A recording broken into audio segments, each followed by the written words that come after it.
my own space station. Greetings, fellow multiversal adventurers. It's an honor to have you back in this saga that has us all hooked. Official channel statement: this story is 100% epic fiction, so please don't attempt real magic. The results aren't guaranteed and insurance won't cover it. The rights to this masterpiece belong entirely to its brilliant original author. We are just a barge sharing it with you. Do you want to keep being part of this amazing community? Join our ninja army of subscribers on YouTube and give this content a like. And for true fans, our Patreon has exclusive ninjutsu waiting for you. Chapter 551: Gu Chengyi takes over as president. Xiangang, what's the situation? Why did you quietly go to Bardo City? Dongfang Chen asked. Under the orders of Old Qin, I came here to purchase equipment and learn mecha control technology. Then, Shen Wengang told him what had happened. Okay, I understand. You guys study. I'll tell Brother Niu to handle the equipment. Commander, who exactly is this Old Qin? Shen Wengang asked curiously. I'm not entirely sure either. The situation in the country is complex, and not entirely as we understand it. You don't need to be curious and inquire about it. Just do your job well. Okay, Commander, I understand. Okay, that's all. After hanging up the communication, Dongfang Chen called Niu Xingwang again. Mr. Dongfang, Brother Niu, how have you been lately? Xiangang is back. Yes, I know. I already contacted him. Don't hold back on the equipment. Give them the best equipment, arm them to the teeth. Okay, I understand. Any other situations? Yesterday, the OK Empire sent a diplomatic note, hoping to meet with you. Did they say what it was about? No. Okay, reply to them. They can arrange a time for an online meeting. They can decide the time. Okay. There's one more thing I find very strange, Niu Xingwang said. What is it? Gu Chengyi has officially taken over as the president of the Huituang Chamber of Commerce. When Niu Xingwang evacuated from China, he did not take her with him, not just her. All the employees of the Huituang Chamber of Commerce were basically not taken away. Dongfang Chen's initial intention was that the problems in China should be resolved within China. Gu Chengyi's performance has always been considered outstanding and dutiful, but she always gave Dongfang Chen a feeling of being on the periphery of the team. She was clearly a veteran of the Huituang Chamber of Commerce and played an important role, but she always had a relatively low profile. Her gentle yet firm, detached, and non-competitive personality naturally gave people a feeling of aloofness. Dongfang Chen had always suspected her identity, and even had Xiaolin specifically start an independent monitoring task, monitoring her 24 hours a day without blind spots. But after such a long time, there were no unexpected situations at all. This actually reflects something unusual. On the other hand, that is, it is so normal that it is abnormal. Everyone has emotions and desires, everyone has joys, sorrows, and anger, and everyone has times when things don't go their way.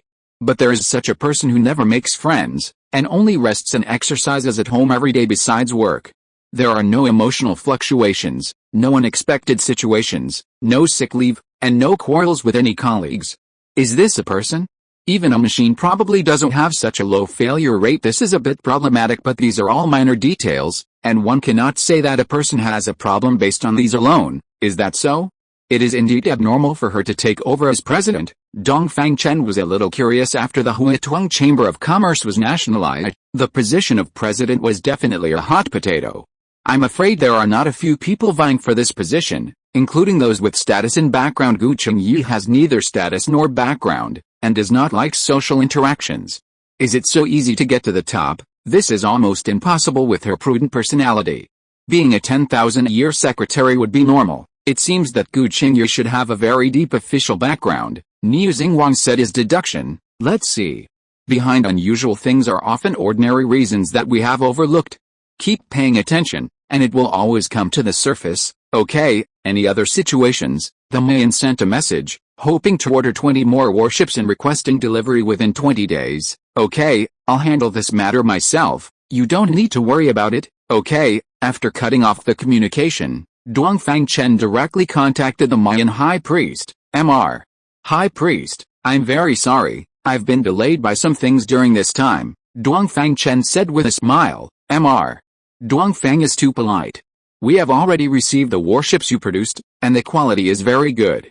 The High Priest is very satisfied. I heard that you want to order 20 more. Yes, I don't know if Mr. Dongfang has any problems. No problem, but the fee must be paid first. Okay, 20,000 crystals are ready and can be traded at any time. Okay, but I still need you to send someone over. No problem, the high priest readily agreed. Okay, that's it. Dongfang Chen was about to hang up the phone. Wait, Mr. Dongfang, our high priest wants to talk to you, is that so?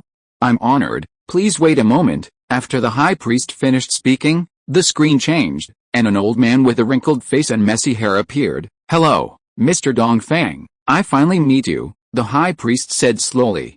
Chapter 552, Levanta Tribe. Hello, Mr. Dongfang. It's a pleasure to finally meet you. Greetings, high priest. May I address you as such? Dongfang Chen asked politely. Either is fine. The high priest nodded. High priest, what brings you here to see me? Dongfang Chen inquired. My reason for meeting you today is to make a difficult request. The high priest spoke slowly. Please, speak. Dongfang Chen had a slight premonition generally. Such a statement implies a request for help. And if the high priest is involved, it certainly won't be a small matter. Before the high priest even opened his mouth, he was already searching for reasons to decline. The upcoming Great Moda sacrificial ceremony next month must be disrupted. We have foreseen that if their sacrifice succeeds, humanity will decline. Indeed, that is possible. Dongfang Chen nodded. He was now very clear that Great Moda was a puppet civilization controlled by the remnants of Sirius. Their sacrificial ceremony must have a very important purpose. Therefore, I plan to mobilize the entire tribe to completely annihilate them. Hearing the high priest's words, Dongfang Chen's heart was touched logically. This matter concerned all of humanity, yet they were selflessly taking up this banner. Their spirit was commendable, but their approach was too risky. If they failed, there would be no turning back. Conversely, perhaps it was because humanity was preoccupied with its own agendas that the remnants of Sirius were able to survive until now, making them impossible to eliminate. Since you can foresee the future of humanity, can't you predict the success or failure of this operation? Dongfang Chen asked. Our prophetic abilities are not omnipotent. They can only foresee large-scale events, but not the specific details, the high priest explained. I see. Dongfang Chen nodded. Indeed. If this attack fails, I hope you can look after my people. The high priest stated his request. High priest, I'm sorry, but I cannot grant your request. I am an outsider and fear I cannot bear this responsibility. Dongfang Chen was startled and immediately refused. This was simply absurd. The thought of managing those Mayans immediately overwhelmed him. What outsider could manage the affairs of the native people? Historically, there has likely never been a successful precedent. You need not worry. I only ask that you offer assistance if my people face the threat of extinction. High priest, I believe you should consider finding internal solutions to ensure the continuation of your people, rather than placing your hopes on outsiders. You are right, I spoke rashly. The high priest was not angry. It's nothing. What I can promise is that as long as I have crystals, I can sell you the most advanced weapons. I believe with the protection of these weapons, your people will have no problem surviving. Many thanks. The high priest nodded with a smile. Actually, you didn't understand what he meant. After the signal was cut off, the robot Wonka beside him spoke. What do you mean? Dongfang Chen asked. He wants you to inherit their property, the robot explained. Huh? Dongfang Chen was stunned. Is that what he meant? He hadn't understood at all. Why are you so surprised? Their ancestors were actually people from Dragon Country, the robot said. What does their ancestry have to do with anything? Dongfang Chen didn't understand. Just because you don't think it matters doesn't mean they don't, the robot said with a profound tone. You mean? Dongfang Chen seemed to understand a little. That's right. This is an inherent flaw in humanity. Their way of thinking is limited by their level of understanding.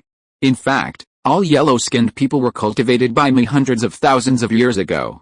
It's just that the Levanta people have a memory inheritance function in their DNA, which allows them to a certain extent to obtain the memories of their ancestors. The Levanta tribe? Dongfang Chen had never heard of them. Yes, the people you just met are Levanta people. The robot nodded. Aren't they Mayans? Maya is what you call them, the robot said. Okay, then what did you mean just now when you said he wanted me to inherit their property? It's simple. You treat them as outsiders, but they treat you as one of their own. The robot bluntly pointed out the key point. You mean, we are also some kind of Levanta people? Dongfang Chen's worldview was shattered. That's hard to say. Since we're all people from Dragon Country, intermarriage was very common a billion years ago. Besides, when I carried out the cultivation mission 500,000 years ago, I didn't deliberately distinguish between races, so how can I tell them apart? the robot said. Dongfang Chen was speechless. Was it that casual? Was Dragon Country so careless when formulating plans? If you are listening to this novel on a channel other than Fanfic World, it means it was downloaded and re-uploaded without effort. We warmly invite you to visit our channel, Fanfic World. There you will find the original version of this story and many other novels of various genres. We look forward to seeing you dive into a world of incredible novels. Chapter 553, all taught by the same teacher. Was the Dragon Country's planning process really that lax? It's not about being lax, it's about necessity. Just like modern China, with dozens of different ethnic groups. When you were building your base, did you deliberately differentiate between these races? Menka the robot asked. No, I didn't. Dongfang Chen shook his head. That's right then. On the contrary, you should be grateful for the existence of the Leventa people, Menka said. Why? Dongfang Chen asked. Without them, the success rate of cultivating humans would be greatly reduced, Menka said. How so? Because they possess genes for memory inheritance, which greatly increases the survival rate of humans, Menka explained. That's right. I didn't realize it for a moment.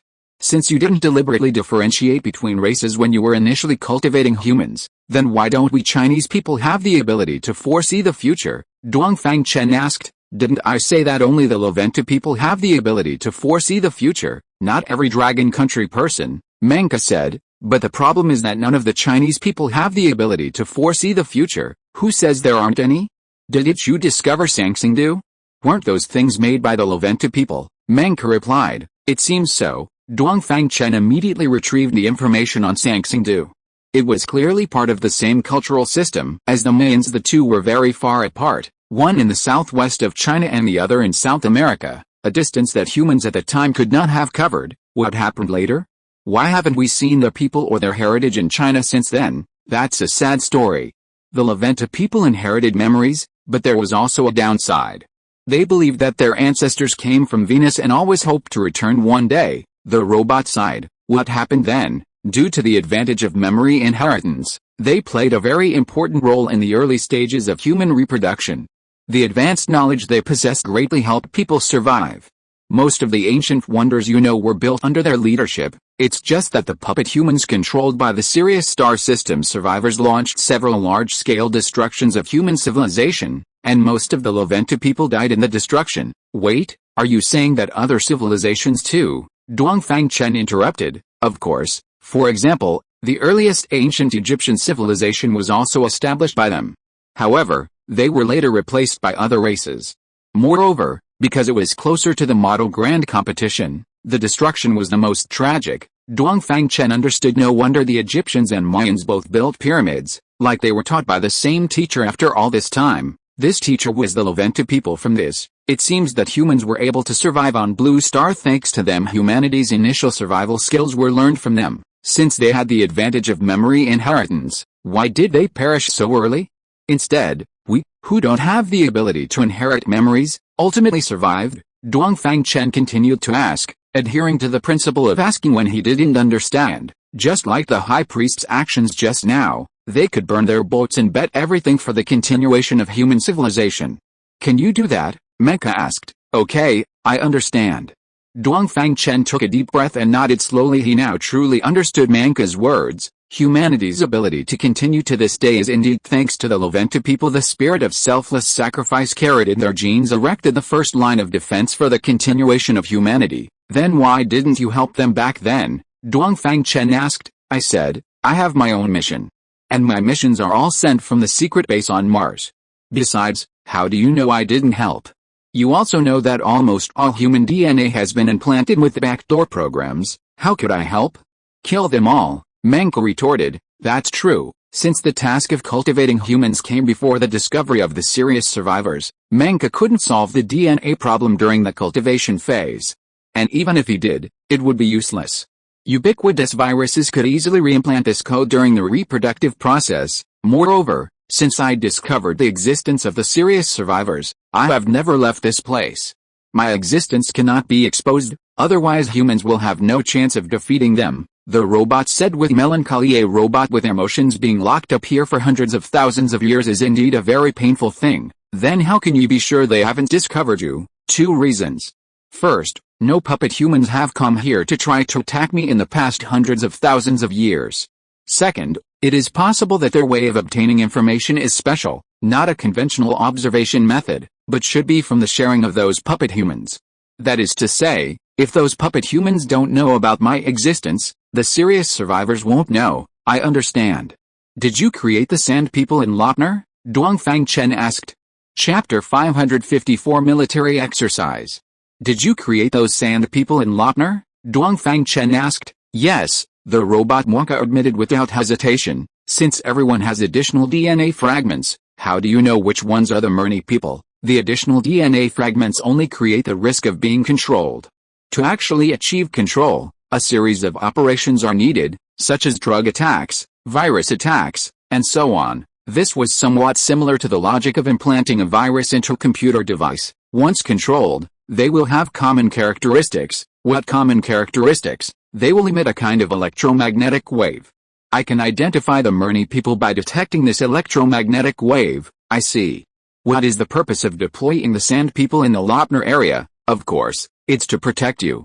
Thousands of years ago, a group of Murni people entered the Bashu area from here, and all the Levanta people living there were directly or indirectly killed.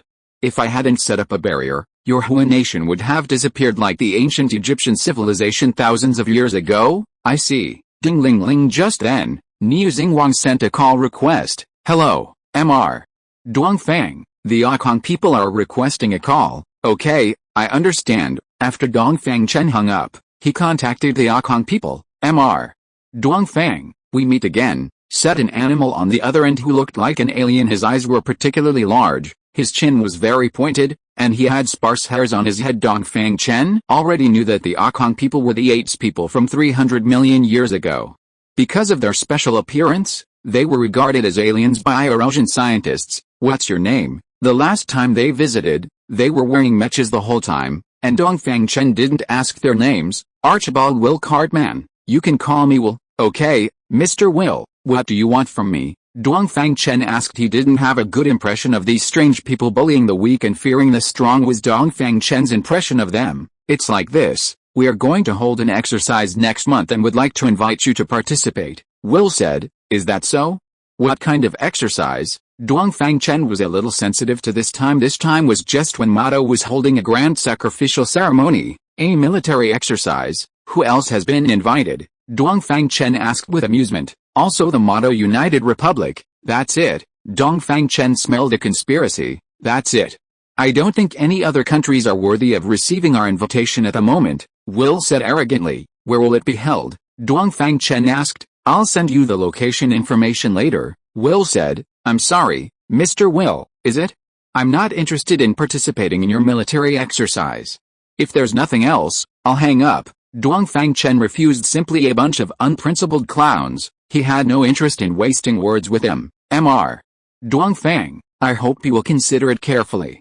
Once we unite with Motto, there may be unfavorable situations for you, Will threatened. Oh?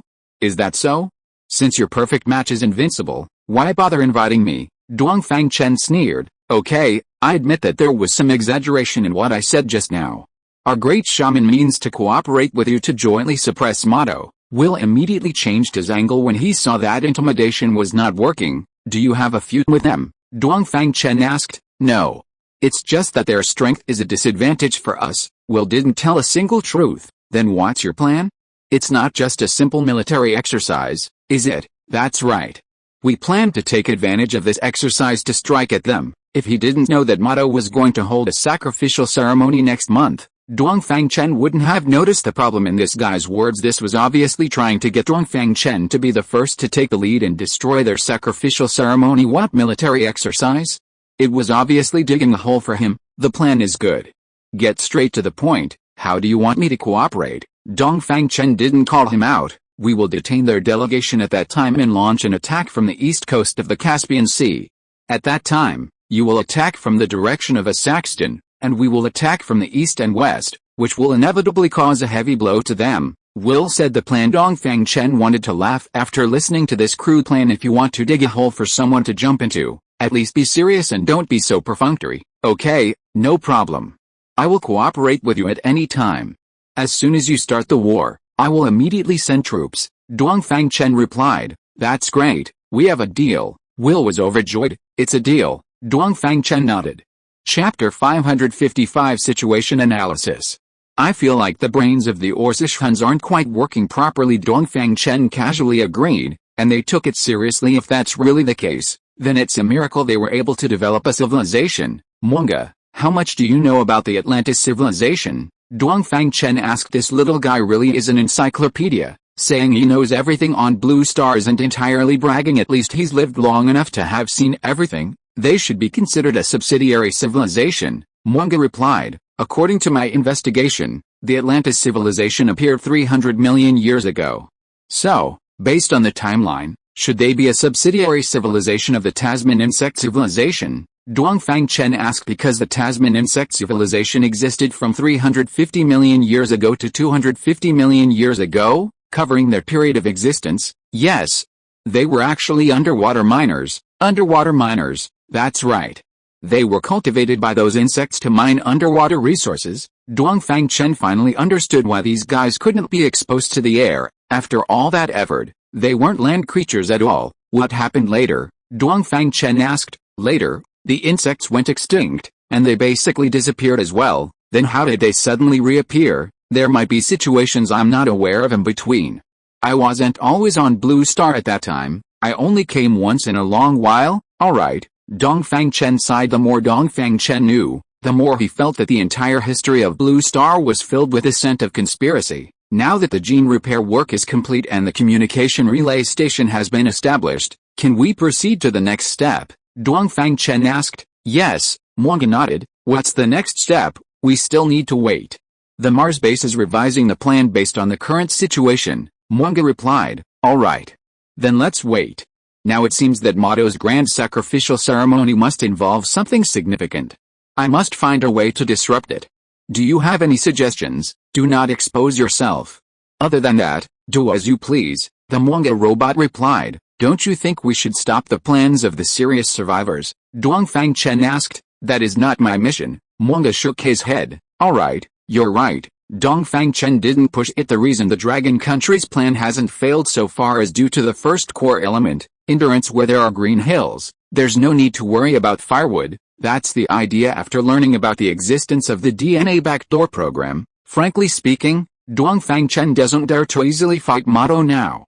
Because he doesn't know what kind of trump cards or methods the other party has. Without knowing anything, acting blindly would likely lead to loss, so attacking from behind the scenes is the best approach. He carefully considered the major forces in the world right now, which fall into several categories: traditional forces, Hua country, LS country, United American States, forces controlled by the Morni, Mato, Great Sun country, ancient human civilization, Mayan United Empire, other species ancient civilizations, Orsishan Federation, Atlantis civilization, Tasman Empire, Tasman insect civilization, unknown forces, Egala Democratic Republic, India-Pakistan country, neutral forces.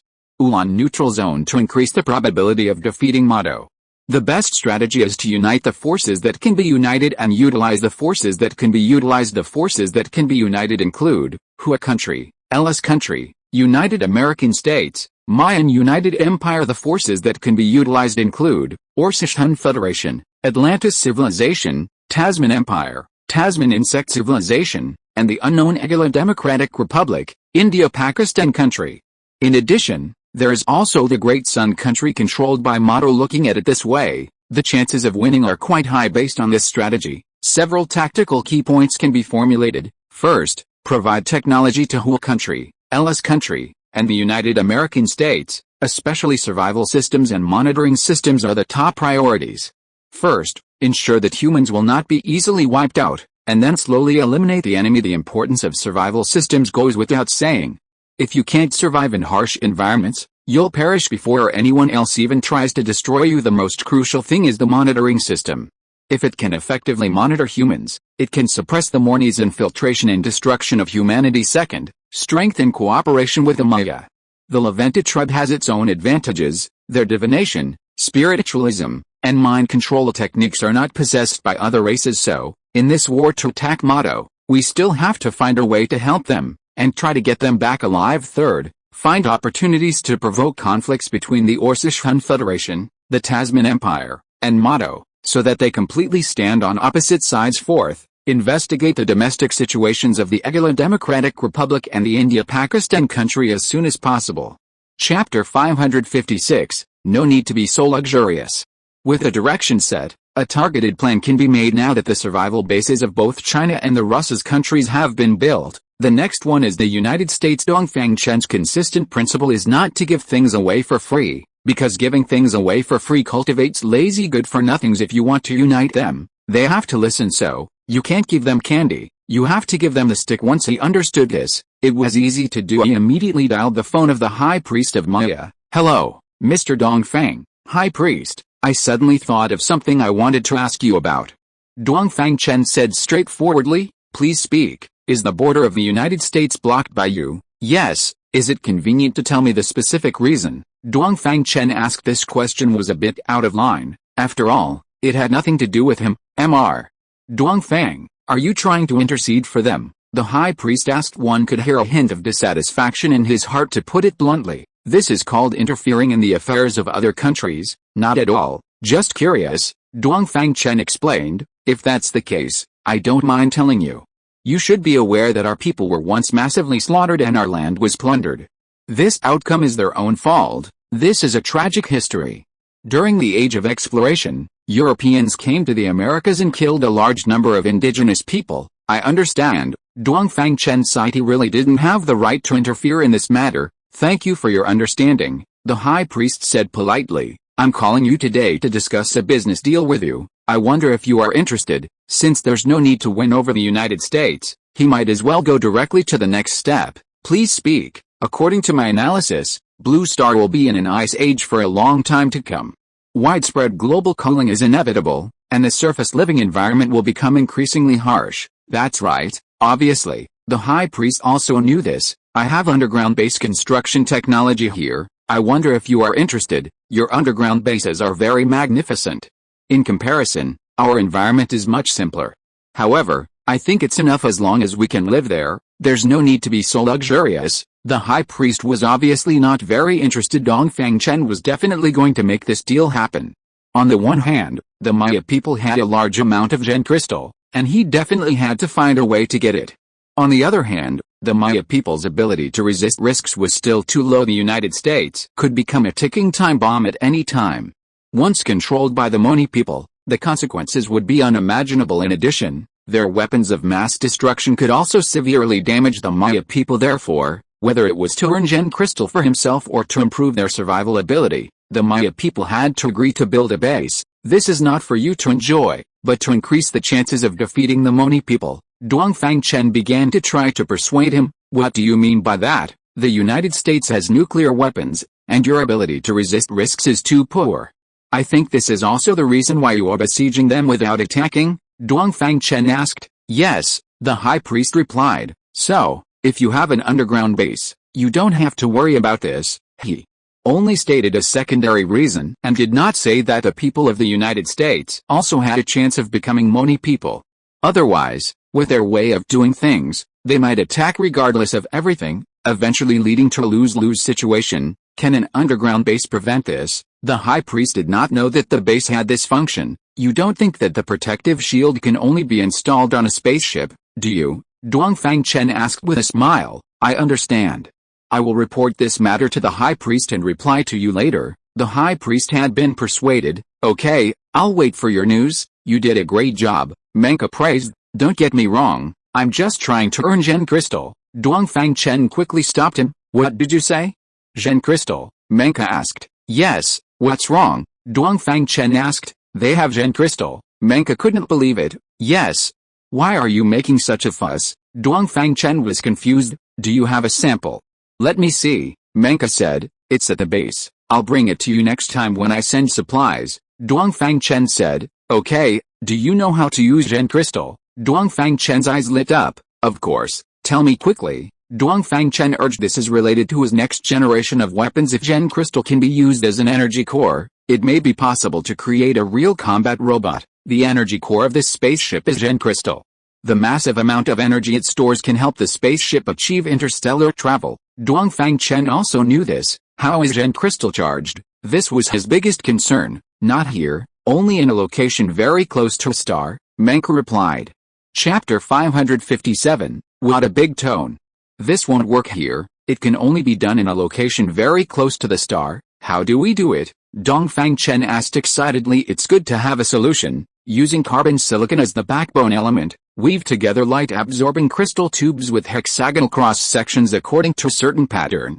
Then, arrange these crystal tubes to form a miniature light-absorbing crystal lattice. Join these lattices together, and you can form a light crystal panel. A large number of light crystal panels joined together can form a light-absorbing surface, and the absorbed light is conducted to the vibrating crystal to achieve charging. Menka explained. It sounds simple, but it's quite troublesome to do to mass-produce this kind of light-absorbing crystal tube. You need material production technology at the molecular level. However, Dongfang Chen has already mastered this. The important thing is the technical solution. How these molecules are arranged, how they are joined, how they are assembled, and how they are conducted. That's the main thing. The way vibrating crystals are charged is completely different from batteries. To charge a battery, you need to first convert light energy into electrical energy, but vibrating crystals don't need that. They can directly absorb light energy, so you just need to conduct the absorbed light to the vibrating crystal. Is there a technical solution? Dongfang Chen asked. Yes, there is, Menka replied, but to put it into practical use, you need a relatively large number of vibrating crystals. Menka added. How many are needed? Dongfang Chen swallowed. Each charging unit needs to have a vibrating crystal installed. Even if a charging station is set up near the sun's orbit, it will still take about 30 days for a single vibrating crystal to be fully charged. Of course, there's also the time for transfer and transportation in between. So, if you want to achieve a continuous supply of vibrating crystal energy, you'll need at least 1,000 to keep the cycle going, Menka explained. 1,000? Is that a lot? Dongfang Chen breathed a sigh of relief. He thought it would be much more. 1,000 is nothing. You have quite the nerve. Do you know what 1,000 means? At the height of the Dragon Kingdom's power 1 billion years ago, the total reserves were only 1 million. This secret base of ours is a key project, and we were only allocated 10. So, every time I need to replace the energy source, I have to fly the ship back to the Mars base, Menka said disdainfully. Was the Dragon Kingdom that poor back then? Dongfang Chen muttered. Menka glared at him. You're not poor, are you? Then tell me, how many do you have? 1 or 2, Menka retorted. Not many, just 10,000, and another 20,000 will be coming in soon. Dongfang Chen deliberately pretended to be nonchalant. What? Menka was shocked. Don't be so surprised. Don't act like you've never seen the world. Dongfang Chen successfully showed off. How can there be so many? Menka didn't believe it. That's why I said you haven't seen the world. Dongfang Chen laughed. Is it the Leventa people? Did they give them to you? Menka asked. Dongfang Chen had just said that he insisted on helping them build an underground base because he wanted to earn vibrating crystals from them. It's not giving, it's exchanging. They provide vibrating crystals, and I provide equipment and technology, Dongfang Chen corrected, with the Nata people's technology. Is it worth this many vibrating crystals? You're obviously swindling them, Menka said unconvinced. Say whatever you want, whatever makes you happy, Dongfang Chen said indifferently. No, you have to find a way to swindle all these vibrating crystals over. It's too dangerous for them to be in their hands. Menka suddenly made a 180-degree turn. Don't worry, there won't be a problem in the short term. At least for now, space is still completely our territory. Even if they have vibrating crystals, they're useless, Dongfang Chen replied. The Muni people are like rats in a hole now. They can cause damage, but would they dare to build a charging station on the sun? It would be occupied in minutes. In short, this matter needs to be watched closely. Don't let it fall into the enemy's hands, Menka said. Don't worry, I know what I'm doing.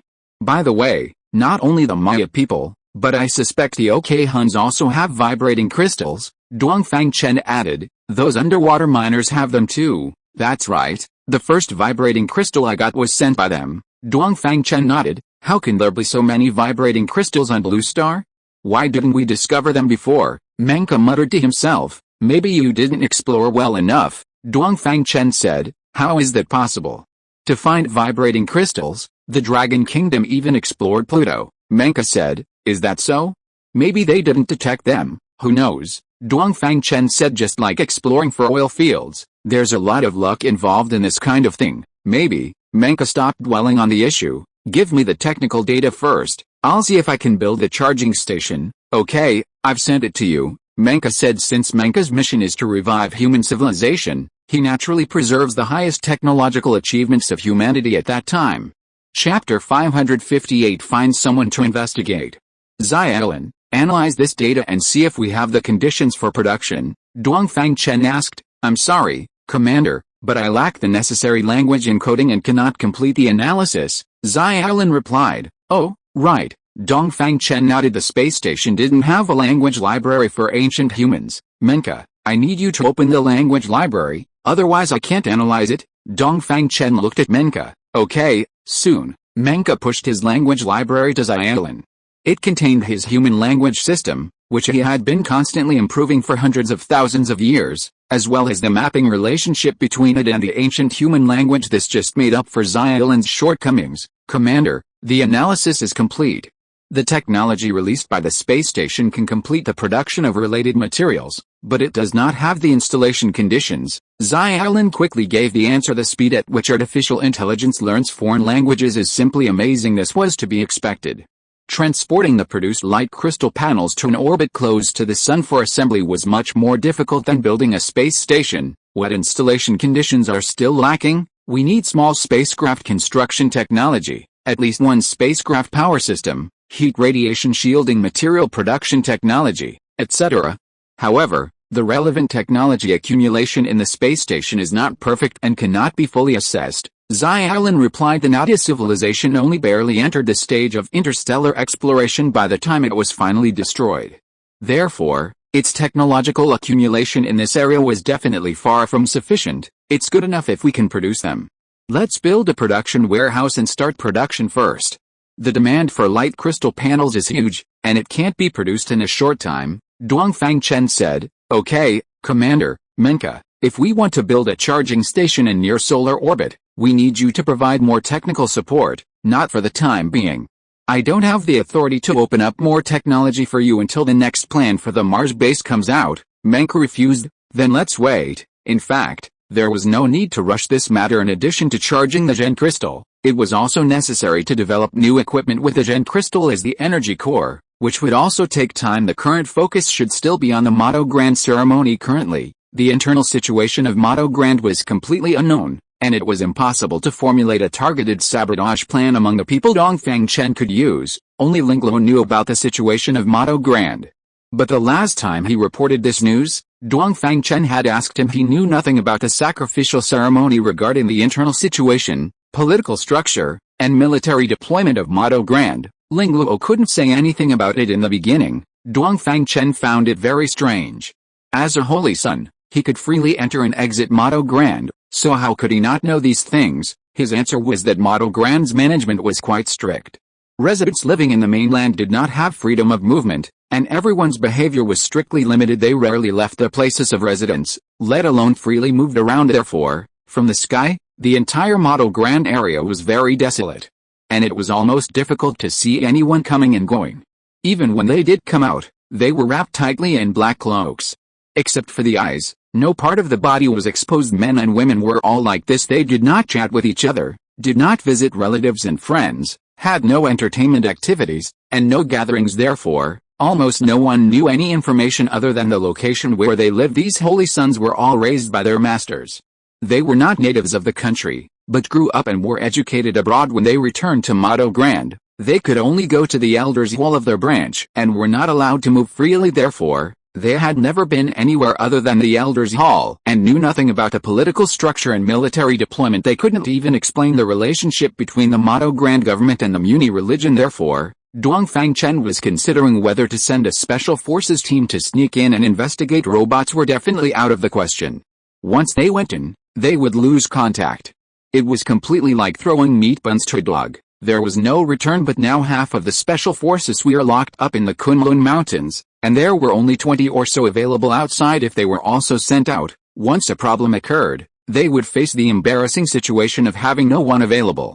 This was definitely not acceptable. Who should I look for? Dongfang Chen wondered. Xiaolin, check where the Great Sun Nation's warships are now, Commander. They will arrive at the Strait of Gibraltar in 1 hour, Xiaolin replied. According to this speed, they should arrive at Mato Grande in the early morning, Dongfang Chen estimated. Yes, Xiaolin replied, from the Strait of Gibraltar to Mato Grande, it was necessary to traverse the entire Mediterranean Sea, which was nearly 4,000 kilometers. Under normal circumstances, it would take 5 hours. Chapter 559, Unexpected Aguila. Commander, Mr. Will from Austria-Hungary is requesting a call, Xiaolin reported. Connect it, Mr. Oriental, we've detected your warships in the nearby waters. What's going on? Will asked. Where? Dongfang Chen asked. The Strait of Gibraltar. The Strait of Gibraltar is north of the Austro-Hungarian Empire's mainland. Dongfang Chen pondered for a moment and replied, these warships are not mine, not yours. These warships have the same design and technology as your warships. How could they not be yours? Will didn't believe it. My warships are for sale to the outside world, Dongfang Chen replied. If that's the case, we may take offensive measures at any time. Suit yourself. That's your freedom. But my suggestion is to wait and see. Why? Perhaps their target is Mato, Dongfang Chen explained. Are you sure? Not sure. I'm just suggesting it. What's the reason? Entering the Mediterranean Sea from the Strait of Gibraltar is the only way to get to Mato, Dongfang Chen said. Then do you think they are enemies or allies? Will probed. Sorry, I don't know, Dongfang Chen replied. He couldn't admit that he knew the origin of these warships. Otherwise, the Austro-Hungarian side would think that he had other plans, which would complicate things. Then, can you reveal who you sold your warships to? Will wanted to find out more. Sorry, this is user privacy, and I can't disclose it. The only thing I can tell you is that many countries are my customers. Don't you think it's dangerous to sell warships to the outside world? Will had a bit of a blaming tone. I don't think so, Dongfang Chen retorted directly. I understand. We will consider your suggestion. Will said no more. Goodbye. Dongfang Chen cut off the connection directly. As for whether Austria-Hungary would attack the Great Sun nation's warships, Dongfang Chen didn't care. Attacking or not attacking, each had its advantages and disadvantages. The advantage of attacking was that it could see the strength of Austria-Hungary and make the play more realistic. The disadvantage was that the warships might be damaged. The advantage of not attacking was that the warships could pass safely and save time. The disadvantage was that if the Great Sun nation defected at that time, people would think that he was the one pulling the strings behind the scenes. In the end, Austria-Hungary gave up the attack. In their opinion, if they were allies, there was no need to attack. If they were enemies, attacking now would prematurely show their hostile attitude and affect their subsequent actions. Ironically, they didn't do it, but someone else did. The one who did it was the Aguila Democratic Republic, located on the southern coast of the Mediterranean Sea. As soon as the war started, Dongfang Chen was completely stunned. The actual situation of Aguila was completely different from what was expected. Countless black aircraft filled the sky. They moved very fast, attacking 20 warships at the same time. Chirp, chirp, chirp, buzz, buzz, buzz. Countless laser beams hit the shields, constantly rippling. Mr. Tomita, we are under attack, Nakashige Hiroyuki reported. Who is the opponent? Tomita Sayako asked. It should be the Aguila Democratic Republic, located on the African continent. How is that possible? How could they have such advanced fighters? Tomita Sayako couldn't believe it. From the monitoring screen, it could be seen that these aircraft were not large in size, were flat, and had a laser gun on each side. With an overall shape of a mountain character, they flew very fast and moved quite nimbly from a distance. It looked like a behemoth was being besieged by swarms of bees all along. In everyone's impression, Africa represented backwardness. Therefore, after the establishment of the Aguila Democratic Republic, all countries naturally ignored it. In addition, they had never spoken out internationally, and were completely forgotten. Should we fight back? Nakashige Hiroyuki asked. Forget it. They probably mistakenly thought we were going to attack them, so they chose to attack. Full speed ahead, enter the Mediterranean Sea as soon as possible, Tomita Sayako said. Yes, the location where they were was 7 hours behind China. It was already 10 p.m. here for Dongfang Chen, but it was 3 p.m. there, still broad daylight. The Great Sun nation's warships were sailing fast at sea, and a group of little bees surrounded them and hit them hard. An hour later, this group of little bees retreated, and another group appeared head-on. They didn't seem to be giving up. Thinking about it, they certainly wouldn't give up. The southern coast of the Mediterranean Sea was the coastline of Aguila. They were also afraid that these warships would suddenly land on their territory. Tomita Sayako asked Nakashige Hiroyuki to try to contact Aguila officials and inform them of their route. Half an hour later, the attack finally stopped. If you are listening to this novel on a channel other than Fanfic World, it means it was downloaded and re-uploaded without effort. We warmly invite you to visit our channel, Fanfic World. There you will find the original version of this story and many other novels of various genres. We look forward to seeing you dive into a world of incredible novels. Chapter 560, Deliberately Exposing Whereabouts. Brother New, arrange for a diplomatic note to be sent to the Democratic Republic of Agila. I want to meet with them. Dongfang Chen contacted Niu Xingwang. Okay, should we arrange an online meeting or send a delegation? Niu Xingwang asked. Since this is our first contact, let's send a delegation. This way, we can learn more about the situation. Dongfang Chen replied after considering it. Okay, half an hour later, Mr. Dongfang, they have agreed. The time is the morning of the day after tomorrow, Niu Xingwang replied. Very good. You can arrange the personnel, and make sure to take protective measures. Okay, due to the 6-hour time difference between Bado City and Agila's capital, Kailo, and the fact that the nearest route would pass through the airspace of Mado or Yinba, making it relatively dangerous, the safest option was to first pass through Chinese airspace southward into the South China Sea, and then cross the Indian Ocean westward into the African continent. The detour route was 15,000 kilometers long, requiring nearly 20 hours of travel at full speed according to the calculation. Dongfang Chen's delegation needed to depart no later than 2000 hours tomorrow night to successfully arrive in Kailo by 10:00 in the morning. This time was enough for Niu Xingwang to make arrangements. Kyoto, Parliament Building, Old Kin, the Wulin Neutral Zone has applied for a flight route with us, Bailey Ji said. Oh? How did Dongfang Chen suddenly become so well behaved? Hasn't he always flown wherever he wanted?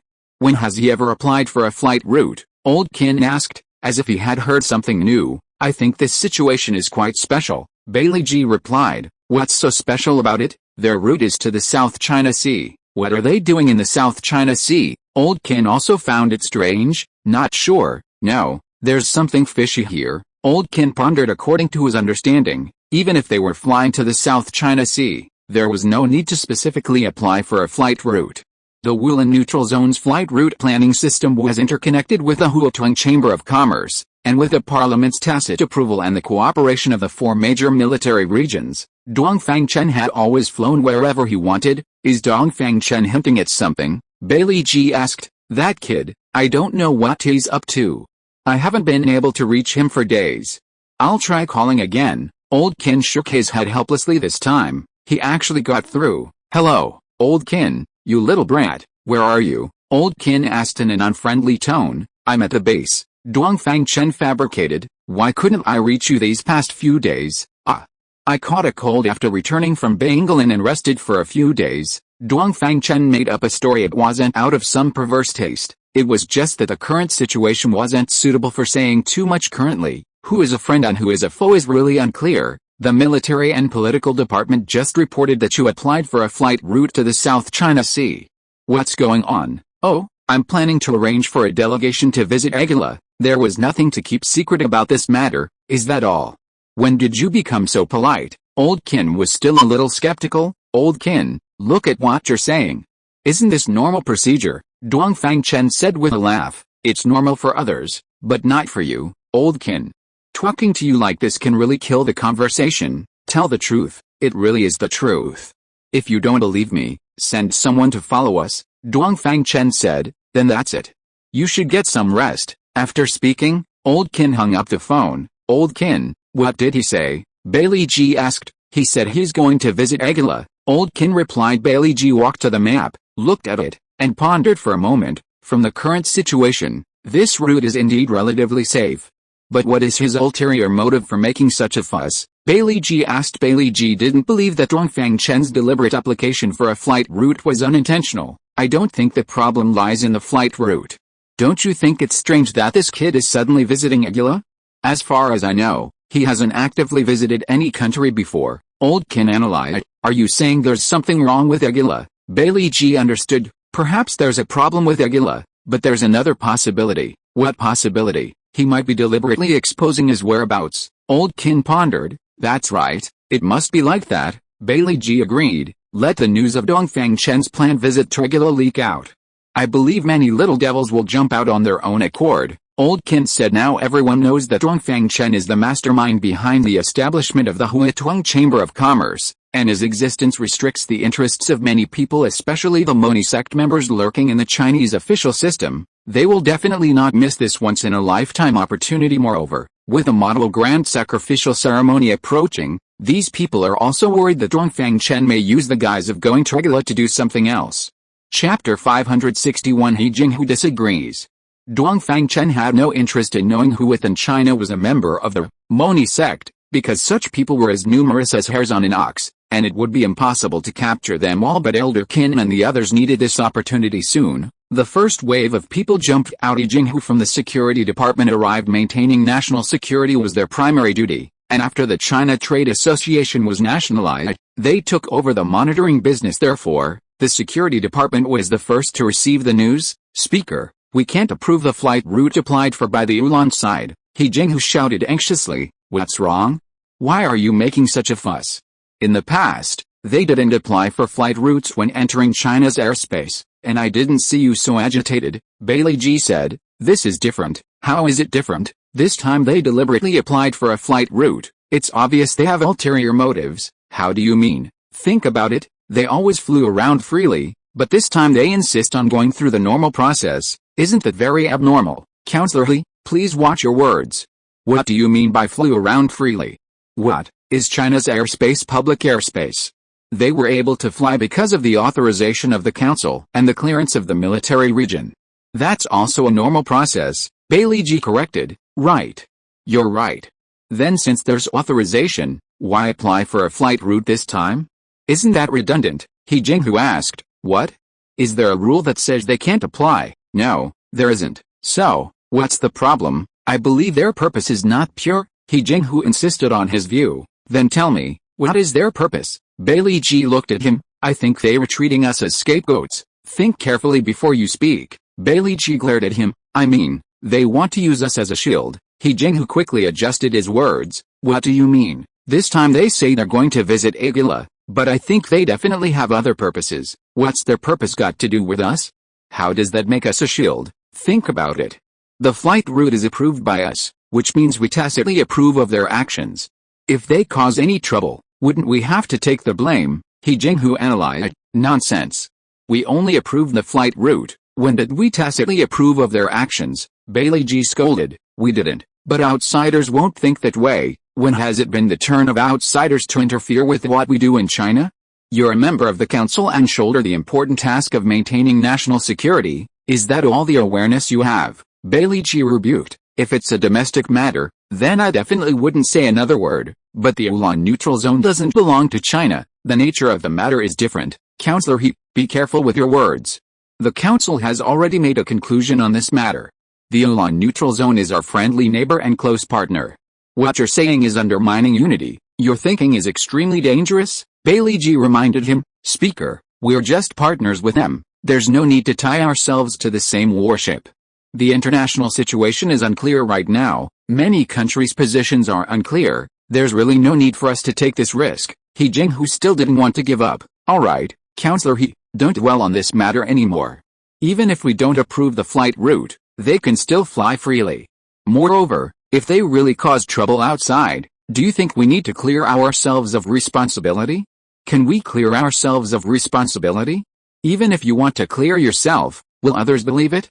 Don't you think so? Bailey Ji patted him on the shoulder. This, Alice, He Jinghu sighed and said no more since the matter had been discussed to this point. There was no point in insisting afterward. He Jinghu left. Elder Qin, I didn't expect him to be the first to jump out. Do you think there's something wrong with our judgment?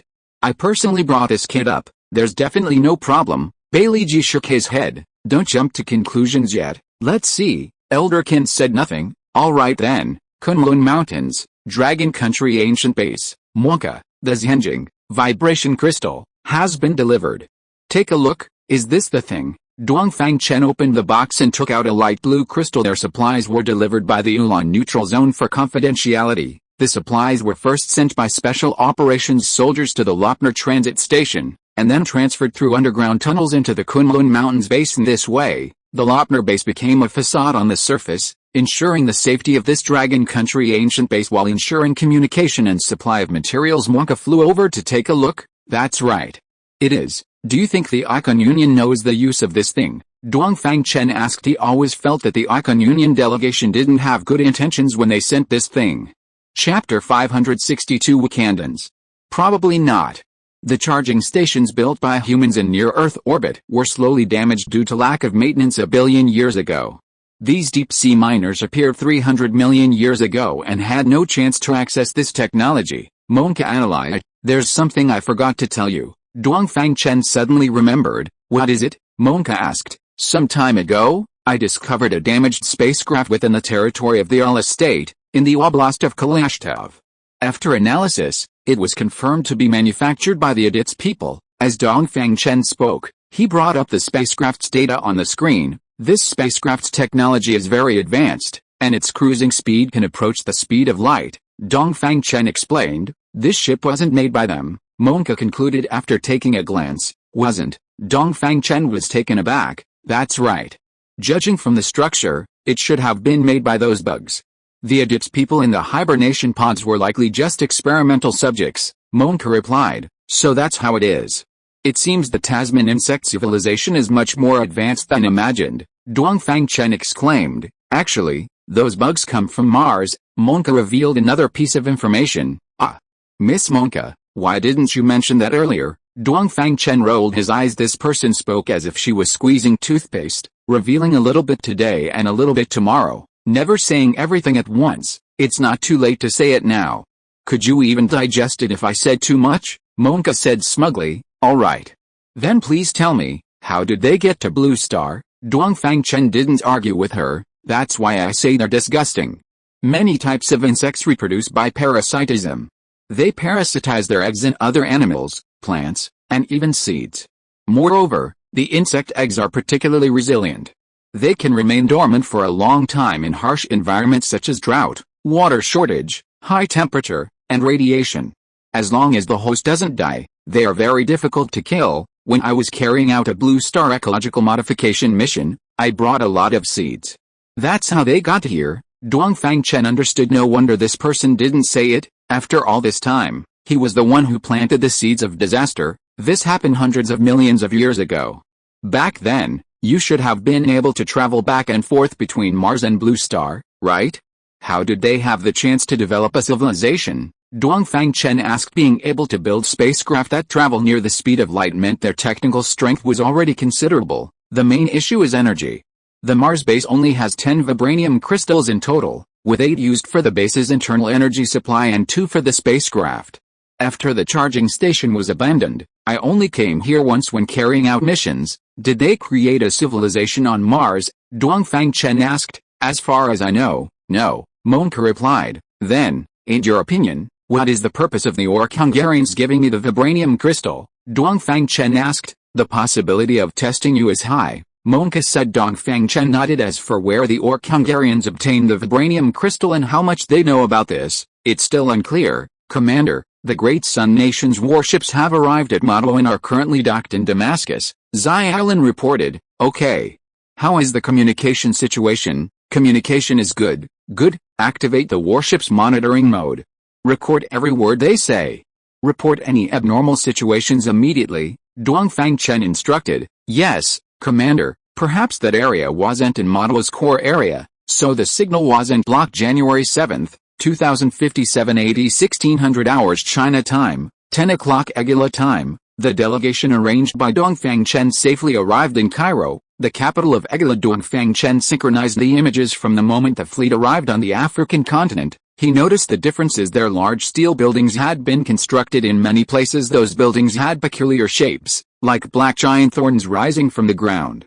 The height was hard to estimate, but it should be around 100 meters. The warship landed on an open space west of Cairo, with a pyramid complex, suspected to be built by the ancient Egyptian civilization. To the north, a warship's hatch opened, and the delegation members walked out of the warship in formation. A welcoming party arranged by the Egula government had been waiting here for a long time. As everyone walked out, a strange music started, as if welcoming them. Guests from afar, welcome. A burly man walked over and greeted them. His skin was bronze, and his muscles were strong. Monka, what race do they belong to? Dongfang Chen asked. Strange.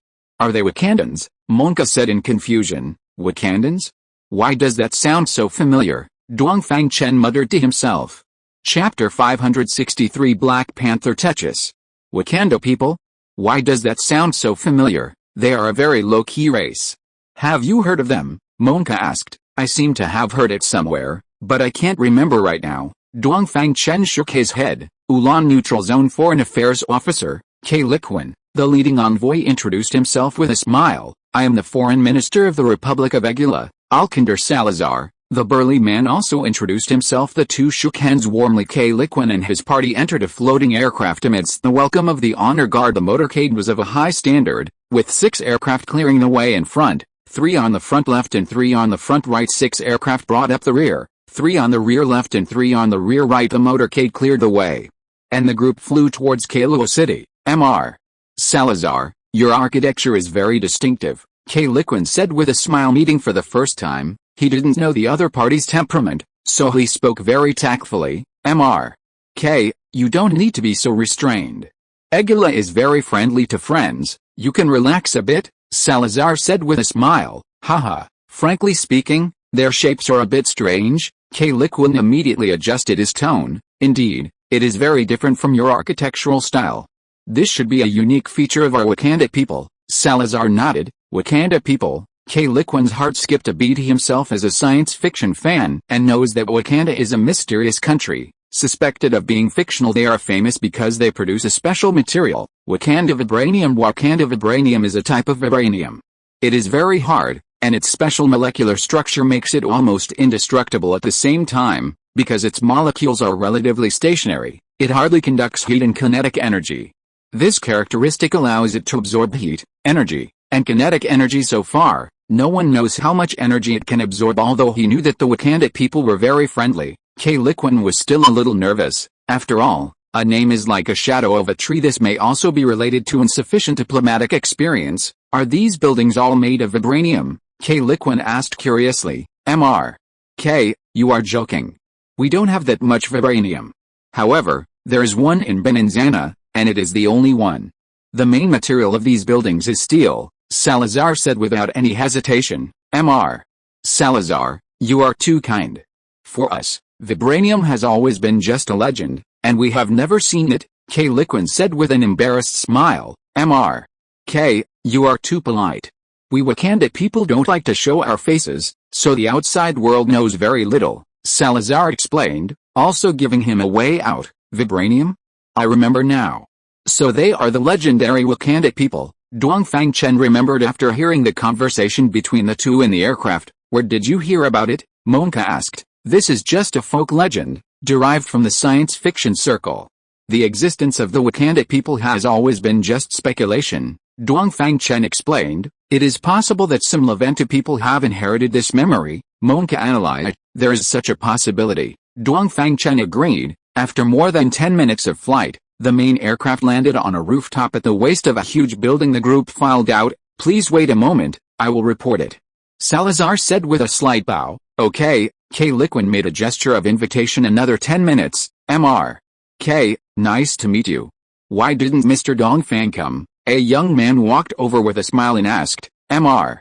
K, this is our king, the current Black Panther, T-Chaz, Salazar introduced. Mr.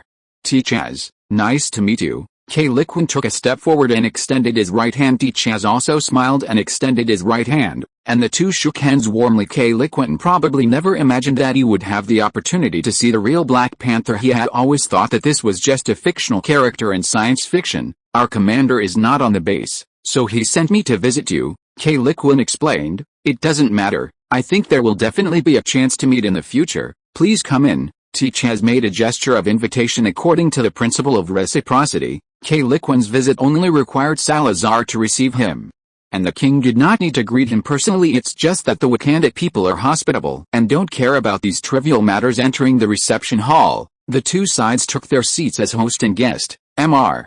K, what is the purpose of your visit this time? T-Chaz asked. Mr. T-Chaz, since its establishment, the Ulan Neutral Zone has always adhered to the principles of mutual benefit, cooperation, win-win, and peaceful development, and is willing to establish close partnerships with various countries, Xiaolin said. Chapter 564, The Reason Why the Wakanda Tribe Secluded Themselves. This is also the vision of our Egula Democratic Republic, T-Chaz replied. Mr.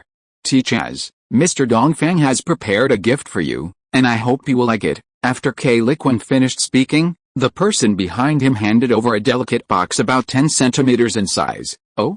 Really? Thank you for me to Mr. Dongfang. T-Chaz took the box with a smile. Opening it, T-Chaz's expression immediately froze. This is vibranium, T-Chaz asked in surprise. Mr. T-Chaz has good eyes, Xiaolin said with a smile. Where did you get this? T-Chaz asked. This piece was brought by the Hungarian mission during their last visit to the Ulan neutral zone, Xiaolin replied. Dongfang Chen originally planned to send a piece of vibranium out to test Egula's reaction. They have vibranium. T-Chaz was a little puzzled. Hungary and Egula are neighbors. One is north of the Mediterranean Sea, and the other is south of the Mediterranean Sea, with the two countries facing each other across the sea. I'm sorry, we don't know either. Mr. Dongfang has been studying it for a long time and only knows that it may be something that stores energy, but he doesn't know how to use it, Xiaolin said. Thank you very much, this gift is very precious. To be honest, we also have a piece of vibranium in our national laboratory. Our scientists have been studying it for decades, and they still haven't fully figured it out, T-Chaz said. It's good that Mr. T-Chaz is satisfied. Mr. There's something I would like to ask, T-Chaz asked. Mr. T-Chaz, please speak. 2 days ago, the warships of the Great Sun Country came to the Mediterranean Sea, and I saw that they were using your technology. What's going on? Also, is your visit related to this matter? Oh, the warships of the Great Sun Country were purchased from us. But as you know, after the warships are delivered, they have nothing to do with us. As for why they appeared in the Mediterranean Sea, I am not very clear. However, I have some guesses, which may be related to another purpose of our visit, Xiaolin said. Oh? Please speak. I wonder how much Mr. T-Chaz knows about the situation of Nata. I don't know which aspect you are referring to. T-Chaz did not answer immediately. To be honest, we know nothing about the situation of Nata.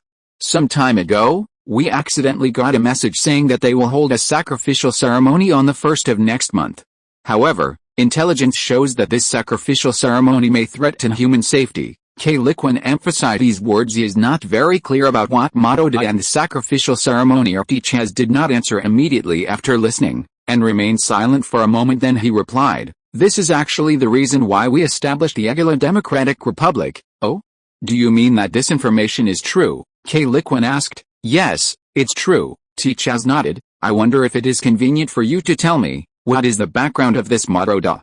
What is the purpose of their holding this sacrificial ceremony? Xiaolin asked eagerly. You may not believe it, but I don't know much either. The reason why our Wakanda tribe has always been closed off and never had contact with the outside world is said to be to avoid them. 20,000 years ago, the great wizard of the tribe predicted that if the Wakanda tribe did not live in seclusion, it would suffer a catastrophe. Therefore, since then, we have never appeared in front of the world. It was not until more than 2 years ago that the new great wizard said that it was time for the Wakanda tribe to come out. But when we came out, we found that the entire African continent had become a purgatory, with zombies rampant. It took us a long time to roughly clean it up and start building our home here. In the past 2 years, several groups of people have come from the direction of Nata. They are very powerful and all possess supernatural powers. Fortunately, they can be discovered in time every time, and there have been no major losses, T-Chaz narrated. Have you investigated it? Xiaolin asked further. I have investigated, but there has not been much gain. T-Chaz shook his head. They are very well protected and seem to have an invisible monitoring system. Every time I send someone over, they are quickly discovered. Alice. If even you don't know, I'm afraid others will know even less. Xiaolin shook his head. He is no longer a novice. After a conversation, he also knows that this Nata is a very mysterious existence. Then what do you think of this sacrificial ceremony? Xiaolin continued to ask. It must be stopped. This is the prediction of our new great wizard, and it is also the main task of our coming out this time, T-Chaz replied, with a very firm expression. I guess the great wizard of Wakanda should be the Laventa people, Dongfang Chen said. I also think it's very possible. Menka also agreed. Chapter 565 shares some information. Are the ancestors of Wakanda people also from the Dragon Country? Dongfang Chen asked. No, they are not, Menka denied. Not? Then how did they appear on Blue Star? Dongfang Chen was very surprised by this. The Wakanda people originally belonged to a tribe of the Bagu Kingdom, but they became completely independent after Mercury was destroyed.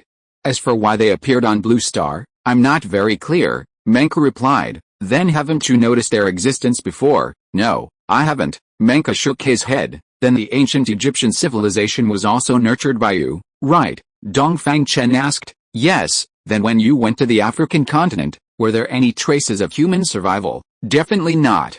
If there were, I would have noticed. Dongfang Chen thought about it and figured that was true, so he directly sent a private message to Xiaolin. Let's talk about the history of Wakanda, Mr. T'Challa. I'm very curious, what was the African continent like 20,000 years ago? Xiaolin asked. According to the records within the tribe, the African continent was even more barren at that time. Most people lived in the Nile River basin. At that time, this was already the largest human gathering place on the African continent. The here he was referring to was Cairo. At that time, it was the end of the Ice Age, and the sea level was not so high. Did your country already have very advanced technology at that time? Xiaolin continued to ask. As far as I know, yes, T'Challa nodded. Then why weren't the other tribes here influenced by you? Xiaolin asked very tactfully. What he meant was that since the Wakanda tribe had very advanced technology and hadn't yet secluded themselves from the world, how come the other tribes weren't influenced by them, resulting in a technological explosion? There are many things that influence the outcome. It's like before the virus outbreak, the world's technology was developing rapidly, but why was Africa still so backward? T'Challa smiled. Actually, during that period, the ancient Egyptian civilization was not backward. In many ways, it was even stronger than our Wakanda tribe. It's just that I don't know why it disappeared later. T'Challa shook his head. The Wakanda tribe secluded themselves 20,000 years ago, so they don't know much about many situations. The situation described by T'Challa coincided with what Dongfang Chen knew. According to Menka, the ancient Egyptian civilization was also established by the Levanta clan, and at that time, it was definitely the most advanced in the world. It was just later destroyed by the Morni people. The Wakanda tribe's seclusion happened to help them avoid this disaster. Try to talk about their plan to resist Mado the Great. Dongfang Chen sent another message. Mr.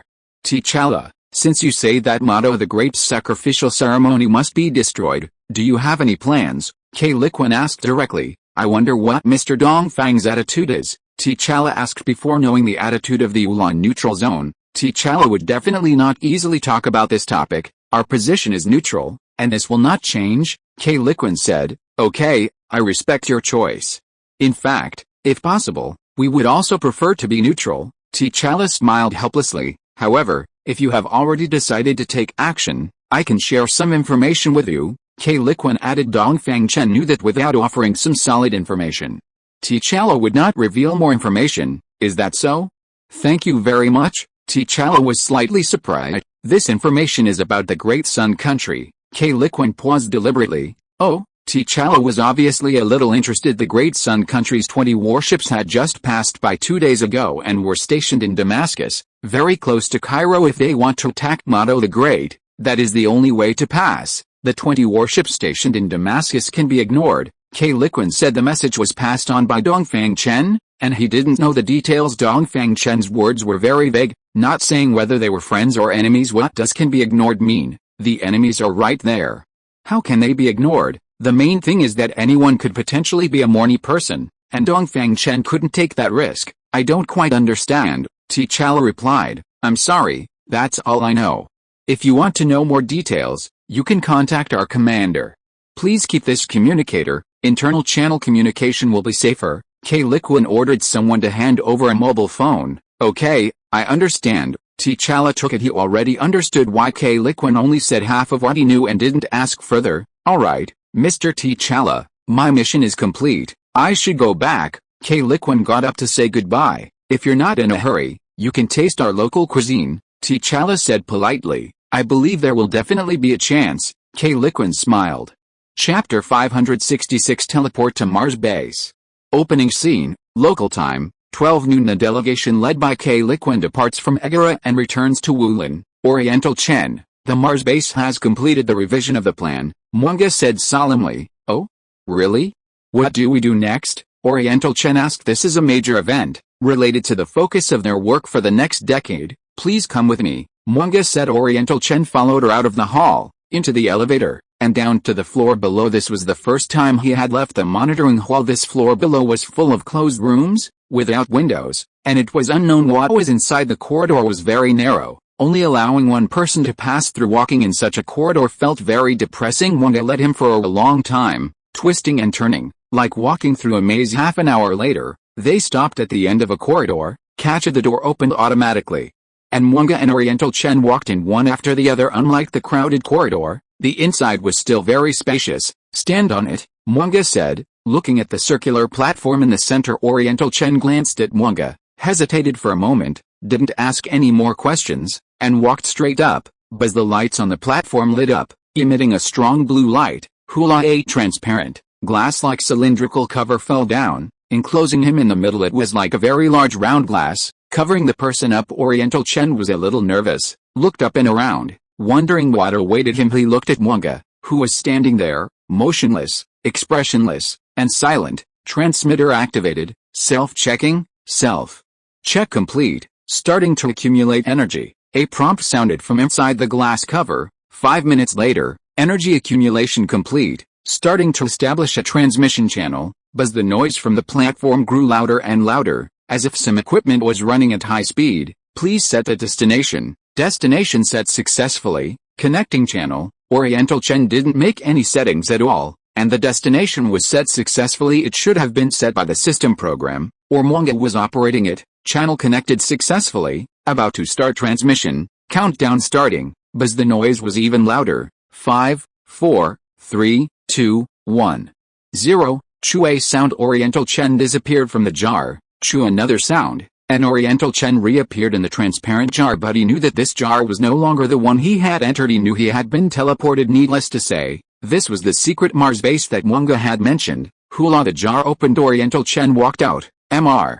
Oriental, this way please. A robot that looked very similar to Mwanga flew over. The difference was that Mwanga was white, and he was black. Where's this? Oriental Chen asked as he walked. Although he knew it was Mars, it was better to confirm. This is the Dragon Country Mars base? The robot said. He seemed to have his own consciousness, just like Mwanga. The voice was like a little boy. The robot's answer confirmed his guess. What did you teleport me here for? Oriental Chen asked. You will know later. The robot didn't answer him, but led the way ahead on its own. If he didn't know that this was a base built by his ancestors, he really wouldn't dare to go forward. The corridors in the base were still very wide, and the lights turned on automatically wherever he walked. After turning several corners, he arrived at a room in the farthest corner. The door sounded, but it didn't open. The robot tried again. The door flickered, but it still didn't open. Mr.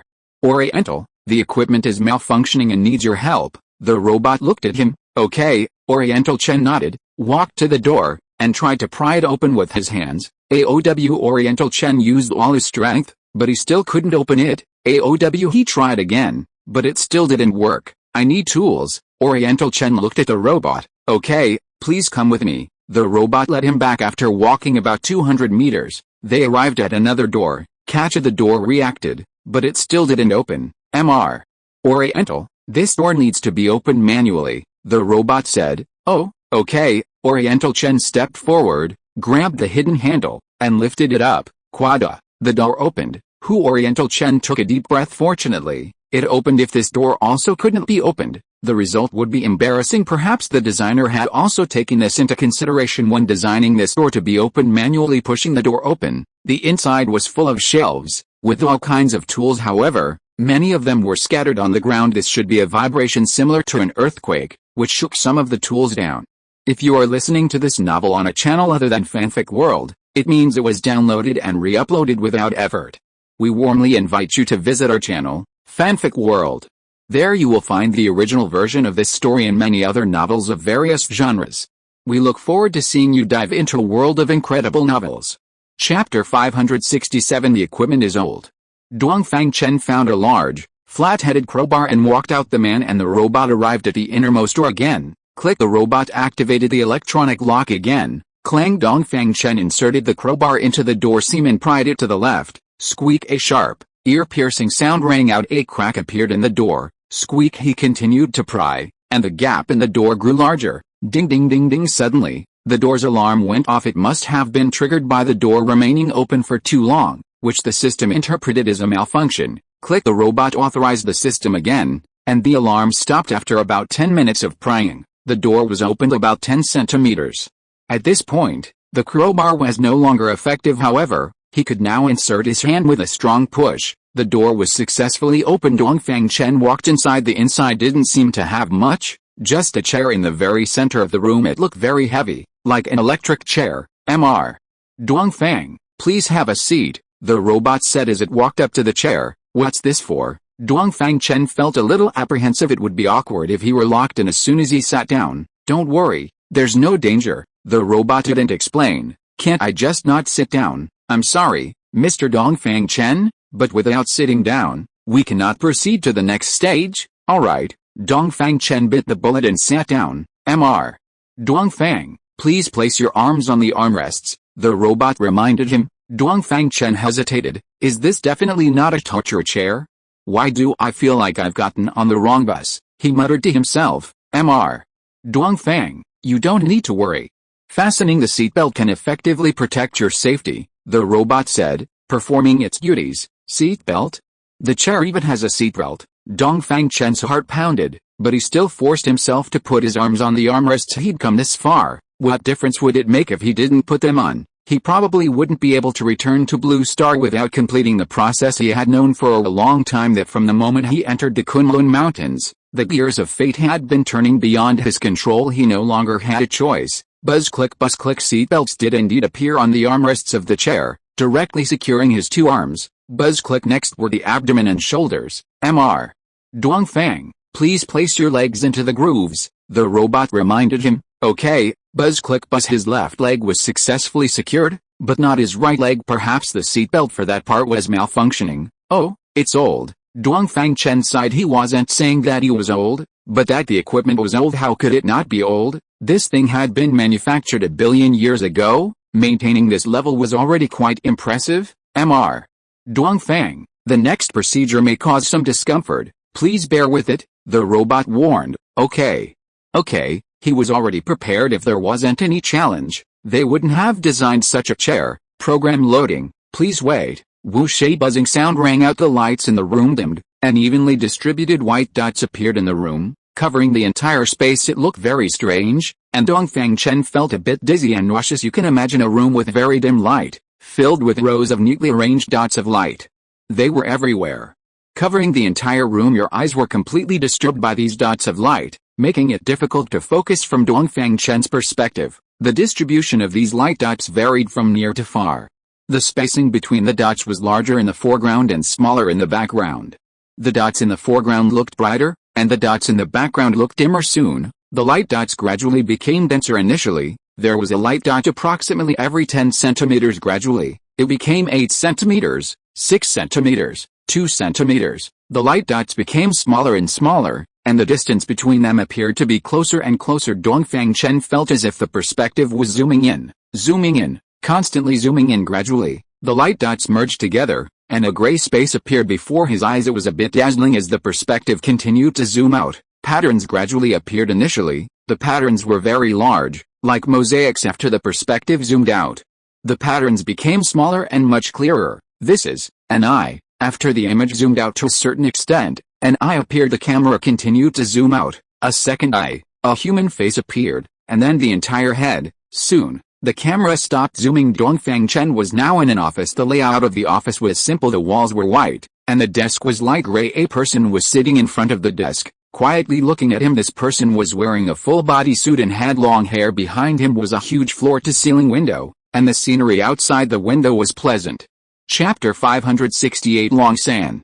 Dongfang Chen sat on the other side of the desk, the two of them face to face. Hello, Mr. Dongfang, we finally meet, the middle-aged man revealed a faint smile. Dongfang Chen did not reply immediately. This person actually knows my name. He was a little puzzled. According to normal logic, this scene should have been recorded in advance. The time this scene was recorded should have been 1 billion years ago. People at that time couldn't possibly know my name. Don't be nervous, What you're seeing is just a virtual image, the middle-aged man continued. Who are you? Dongfang Chen asked. I am the Supreme Commander of the Dragon Kingdom.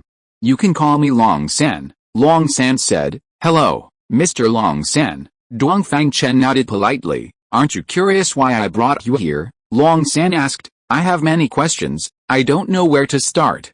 I'd rather listen to you first, Dongfang Chen said. You are very calm. Long San smiled and nodded. You flatter me, Dongfang Chen replied. To be honest, when we initially formulated the human rejuvenation plan, I didn't anticipate it would take so long. 1 billion years, what a long time that is, Long San exclaimed. It was really strange for this sentence to come from someone from 1 billion years ago. This didn't feel like a conversation across time, but more like someone who had lived for 1 billion years was talking to me. Let me explain. The image you are seeing is not the real me, but a virtual image generated by the base's computing center after integrating data. That's why you find it strange that I'm talking like this. Just treat me as a friend, and it might be easier to adapt to, Long San explained. Understood, Dongfang Chen nodded. There are several purposes for bringing you to the Mars base this time. First, to tell you what exactly happened to humanity in the past. Second, to tell you the entire content of the human rejuvenation plan. Third, to perform neural implantation. Finally, to complete the authorization. Now, just relax and follow my lead. Are you ready? Long San smiled. Let's begin. Long San waved his hand, and the scene changed abruptly. The two of them were instantly in a city. This is the former Mercury. We are currently in the capital of the Dragon Kingdom, Dragonheart City. Long San introduced. Dongfang Chen looked around, and everywhere he looked there were buildings full of science fiction colors. High-rise buildings and green vegetation complemented each other in the sky. Shuttle and aircraft could be seen everywhere. There were small private aircraft, as well as large flying trains. There were many pedestrians on the street, but most of them were expressionless. The scene changed again. This is the Dragon Kingdom Supreme Command Center, the Golden Tower. Long San pointed to an incredibly tall golden building in front of him. Let's go. I'll take you up. My office is on the 618th floor. The scene flashed, and the two had already entered a magnificent room. The time we are currently in is Dragon Calendar 7483.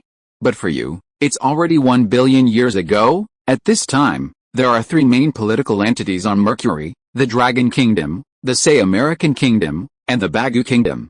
This is the world map, and we can see the distribution of power from it. A huge virtual map suddenly appeared in front of Dongfang Chen. This was a whole continent, as well as some scattered islands around it, in addition to the three major political entities. There are also several small countries in the hinterland of the continent, at the junction of the three countries.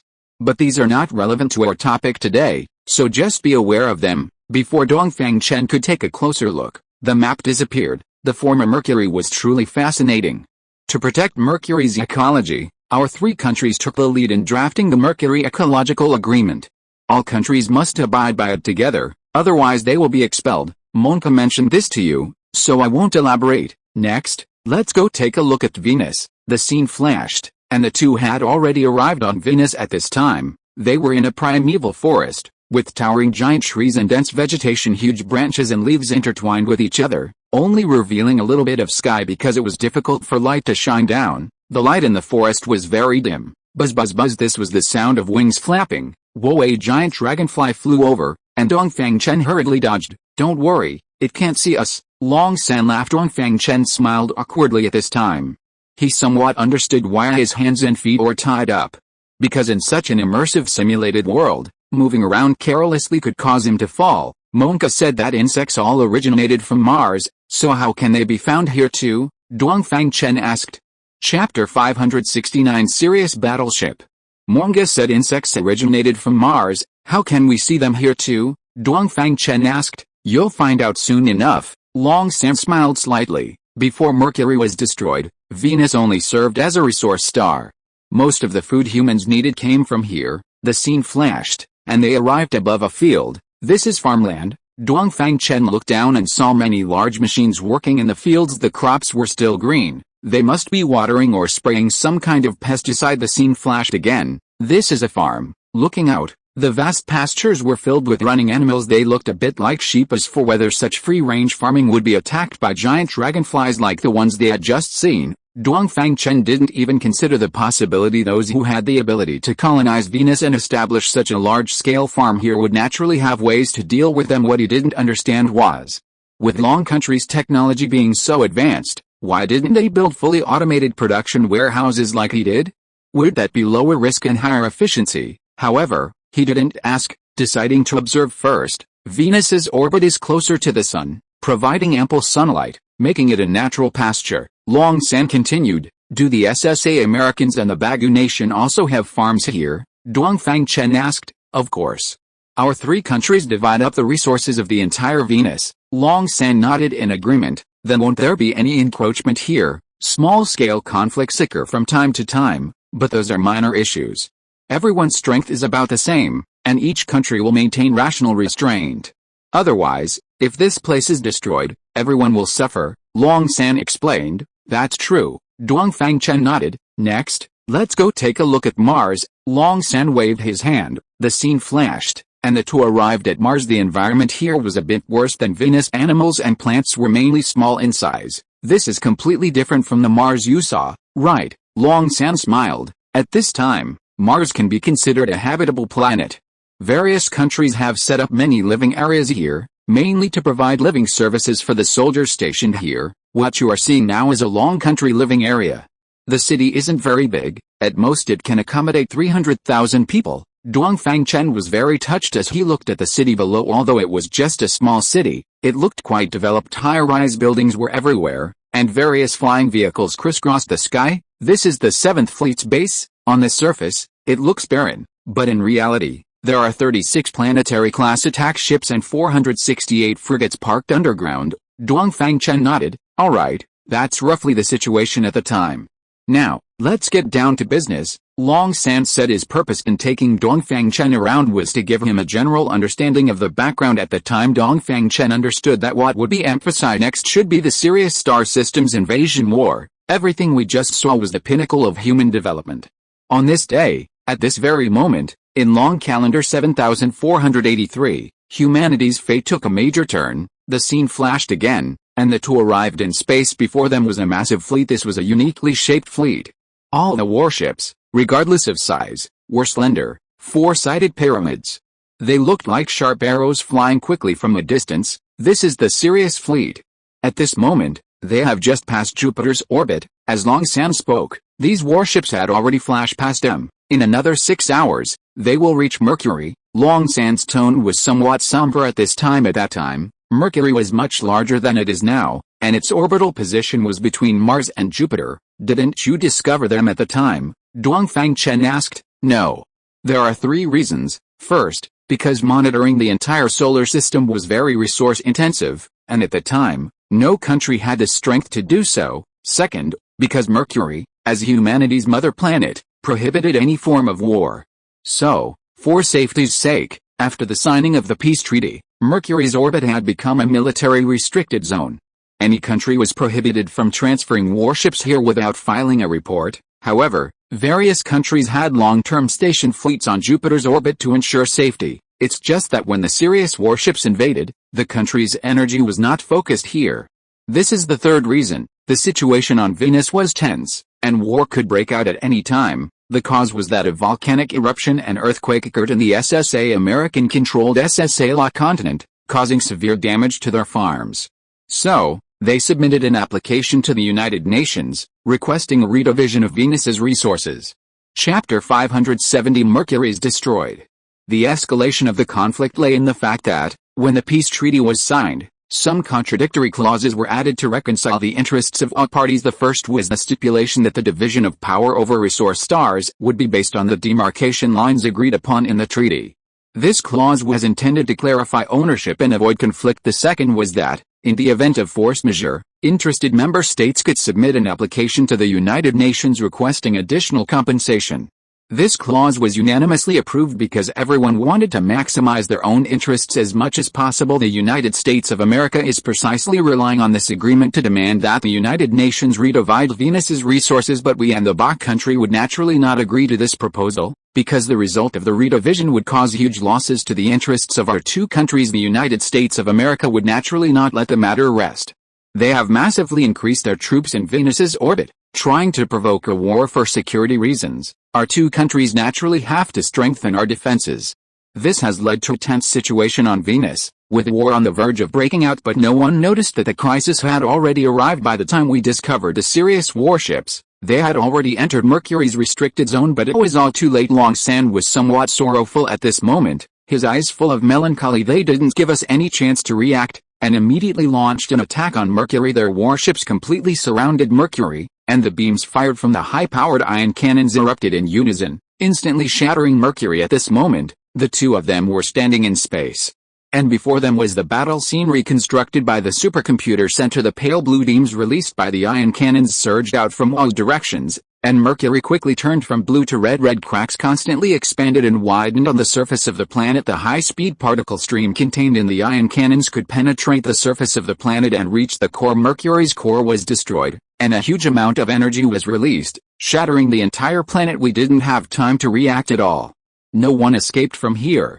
Everyone died in this attack. I was here at the time, and I died just like everyone else. Dongfang Chen's eyes widened. Don't be surprised. The me you see now is not the me from back then, but merely synthesized from data at that time. The total population residing on Mercury exceeded 30 billion, all of whom perished in this attack. After discovering that Mercury was under attack, the countries didn't have time to fuss over the trivial matters on Venus. All the warships docked at the Venus and Mars bases took off and headed towards Mercury at the same time. The surviving senior generals of the three countries quickly reached an agreement to form a joint command center for coordinated operations. After destroying Mercury, the Sirius warships prepared to advance towards Mars. At that time, human warships were not much behind Sirius, and their numbers were twice as large. However, fighting in haste and with the other side holding the initiative, humanity suffered considerable losses. Humanity ultimately won this battle, and the Sirius warships were completely annihilated. However, human warships also lost more than 90% of their forces in the battle. Dongfang Chen looked around and saw that the space in front of him was full of warship debris, a scene of utter devastation. Mercury was completely destroyed, with a portion falling towards the sun and the rest scattered here, forming an asteroid belt. Menka also said that after Mercury was shattered, a portion of the debris was swallowed by the sun, but the largest piece formed the current Mercury. The war ended, but no one felt happy. The survivors of the three countries were mainly military forces, with the rest being workers and scientists living on Venus and Mars. The common problem everyone faced next was the reconstruction of their homeland. In light of the lesson of Mercury's destruction, everyone unanimously agreed to use Venus in near-solar orbit as the new survival star, and Mars on the outside as the military star.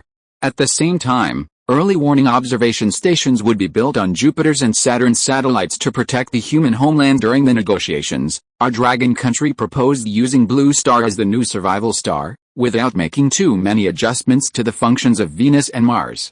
It was just that this proposal was not approved by the other two countries. For the United States of America, their interests on Venus had suffered huge losses, and it would be very unfavorable for them if they were not reshuffled. For the Ba country, their research teams were all concentrated on Mercury, which meant that they no longer had the ability to transform Blue Star. Therefore, if Blue Star were to be designated as the survival star, it would mean that they would have no place to live. In addition, Blue Star at that time only had the most primitive single-celled organisms, and the oxygen content in the air was not high. Transforming it into a survival star would require a long time and massive resource investment. Chapter 571 Blue Star Ecological Transformation Plan. Furthermore, back then, only the most primitive single-celled organisms existed on Blue Star, and the oxygen content in the air was not high.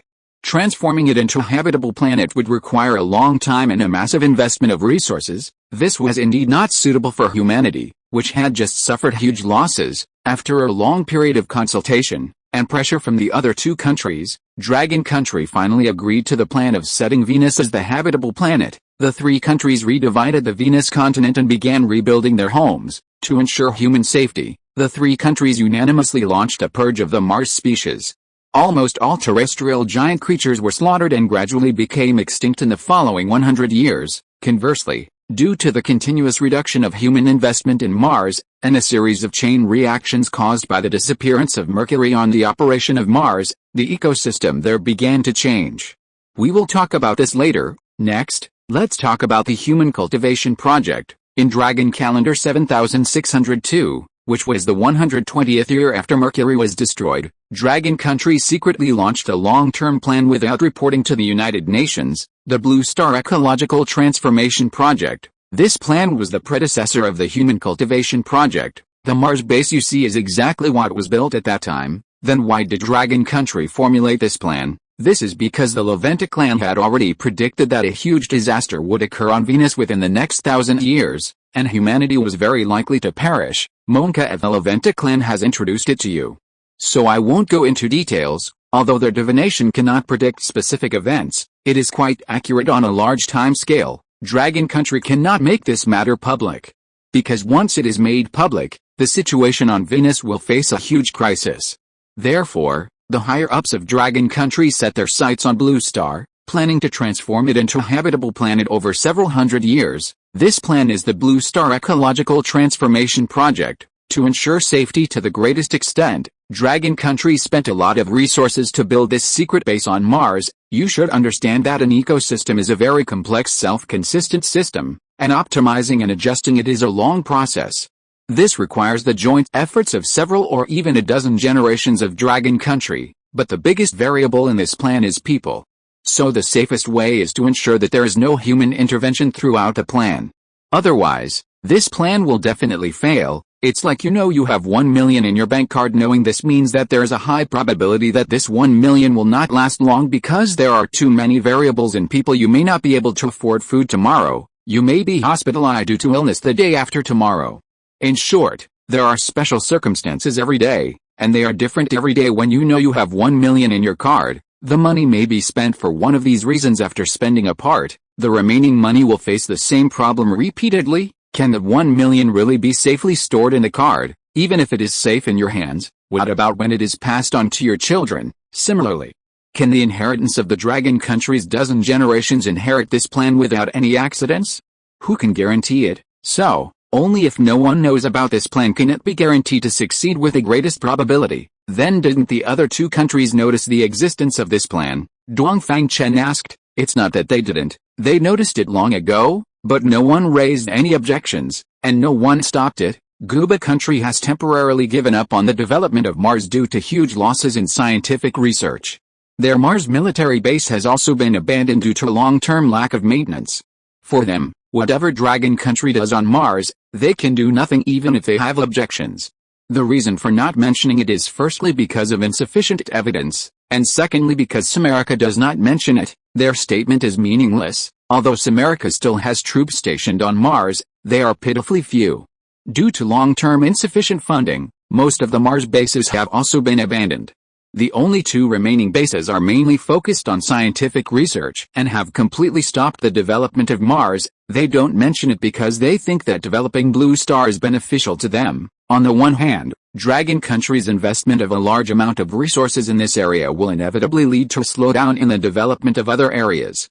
This is what they are very willing to see. On the other hand, after the Blue Star's ecology is improved, they can repeat the same trick, unite with Bagu Country to put pressure on Dragon Country, so that they can successfully get a share of the pie without early investment. Long San explained. They're really thinking beautifully, Dongfang Chen said with a smile. That's right.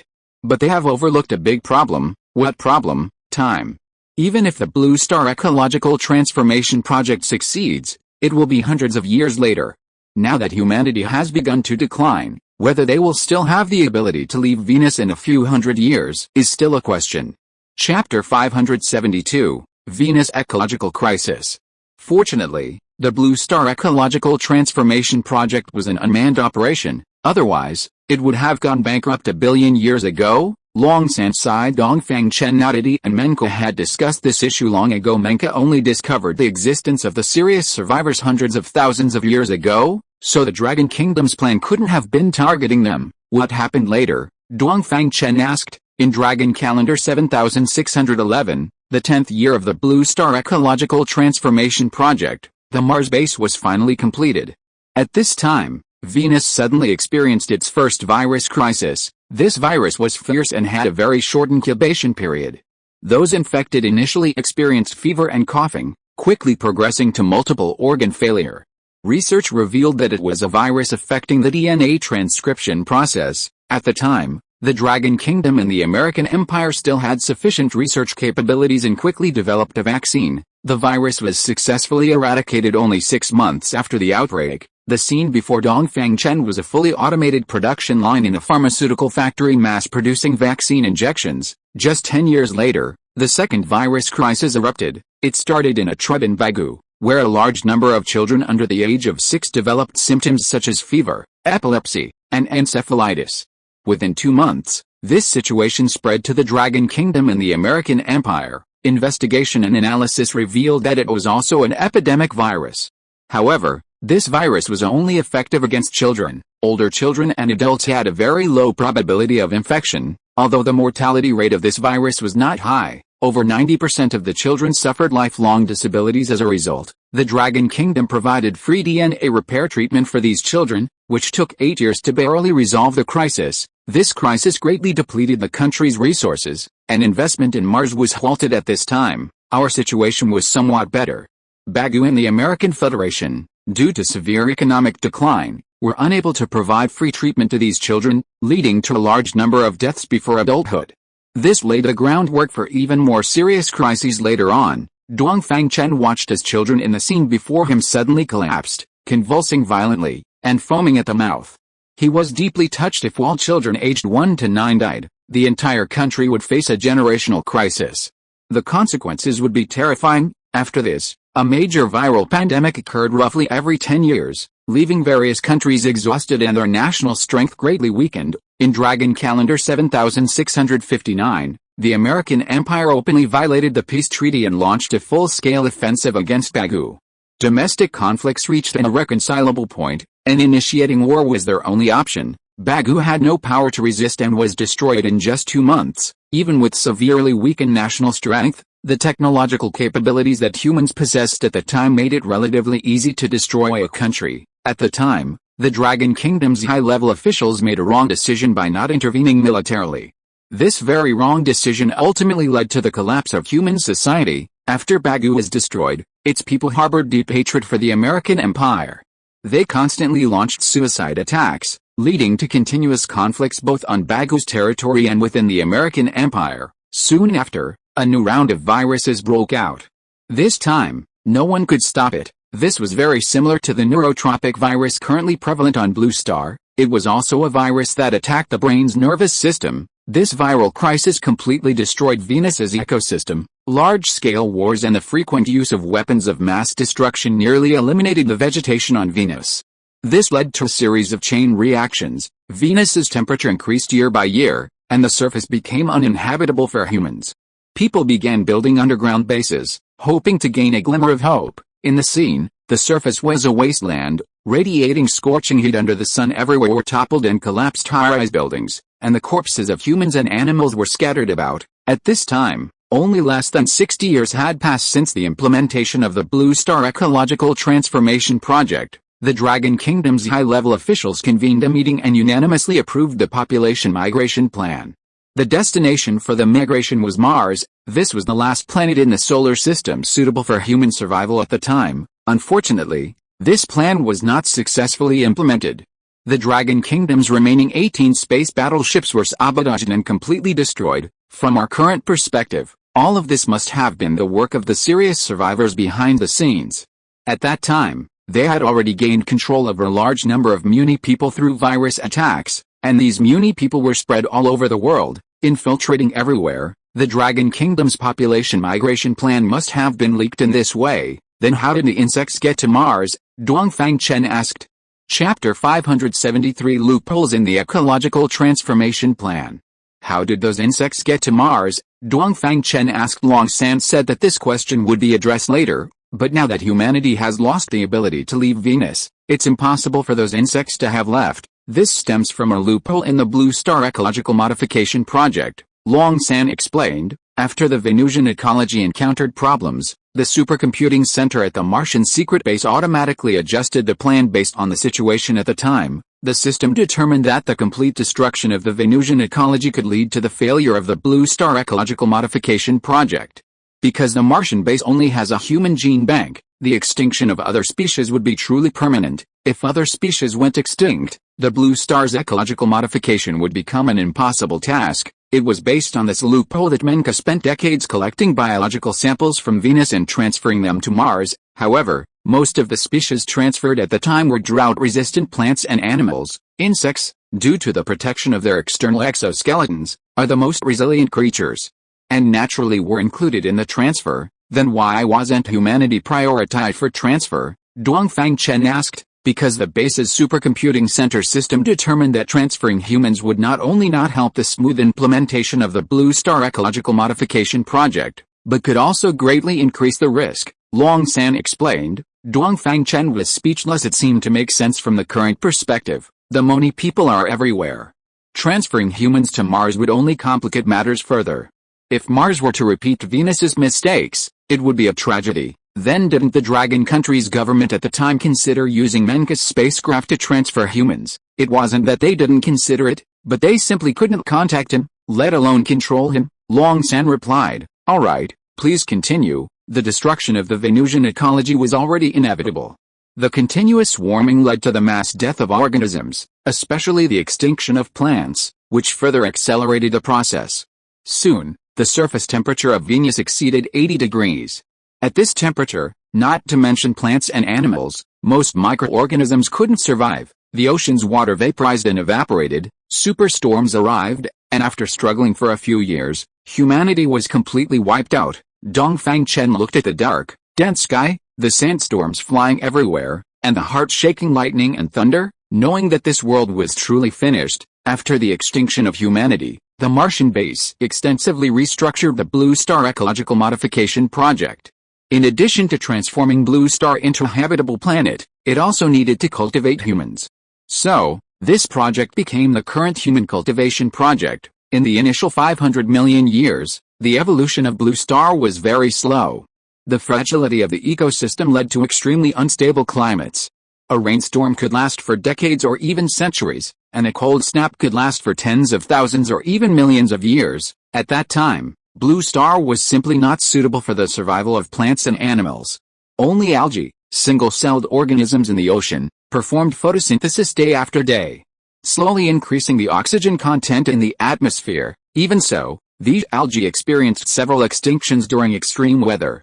In between, Menke traveled back and forth between Mars and Blue Star, spreading new algae populations. Because a large amount of minerals in the land and ocean needed to be oxidized, the accumulation of oxygen was very slow during these 500 million years, reaching only about 10% of the level. Dongfang Chen stood in the sky above Blue Star, looking at the land and ocean before him. At this time, there was only one continent, mainly yellowish-brown in color. The color of the ocean was also not blue, but dark green, like a huge stinky ditch. This was because the minerals in the seawater were also oxidized, giving it a color similar to the sewage discharged from factories. Although it was only 10% of the level, this was a critical threshold.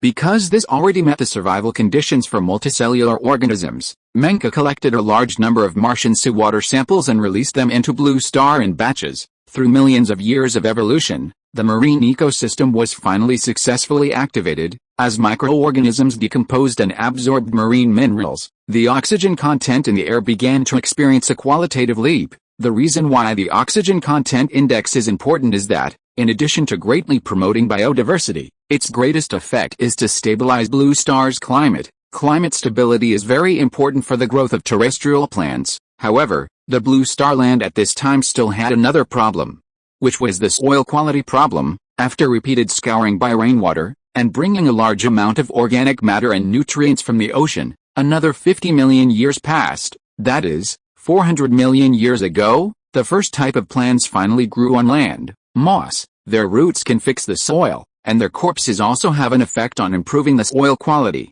If you are listening to this novel on a channel other than Fanfic World, it means it was downloaded and re-uploaded without effort. We warmly invite you to visit our channel, Fanfic World. There you will find the original version of this story and many other novels of various genres. We look forward to seeing you dive into a world of incredible novels. Chapter 574 Neural Implantation. The impact of living organisms on a planet's improvement is often measured in millions of years.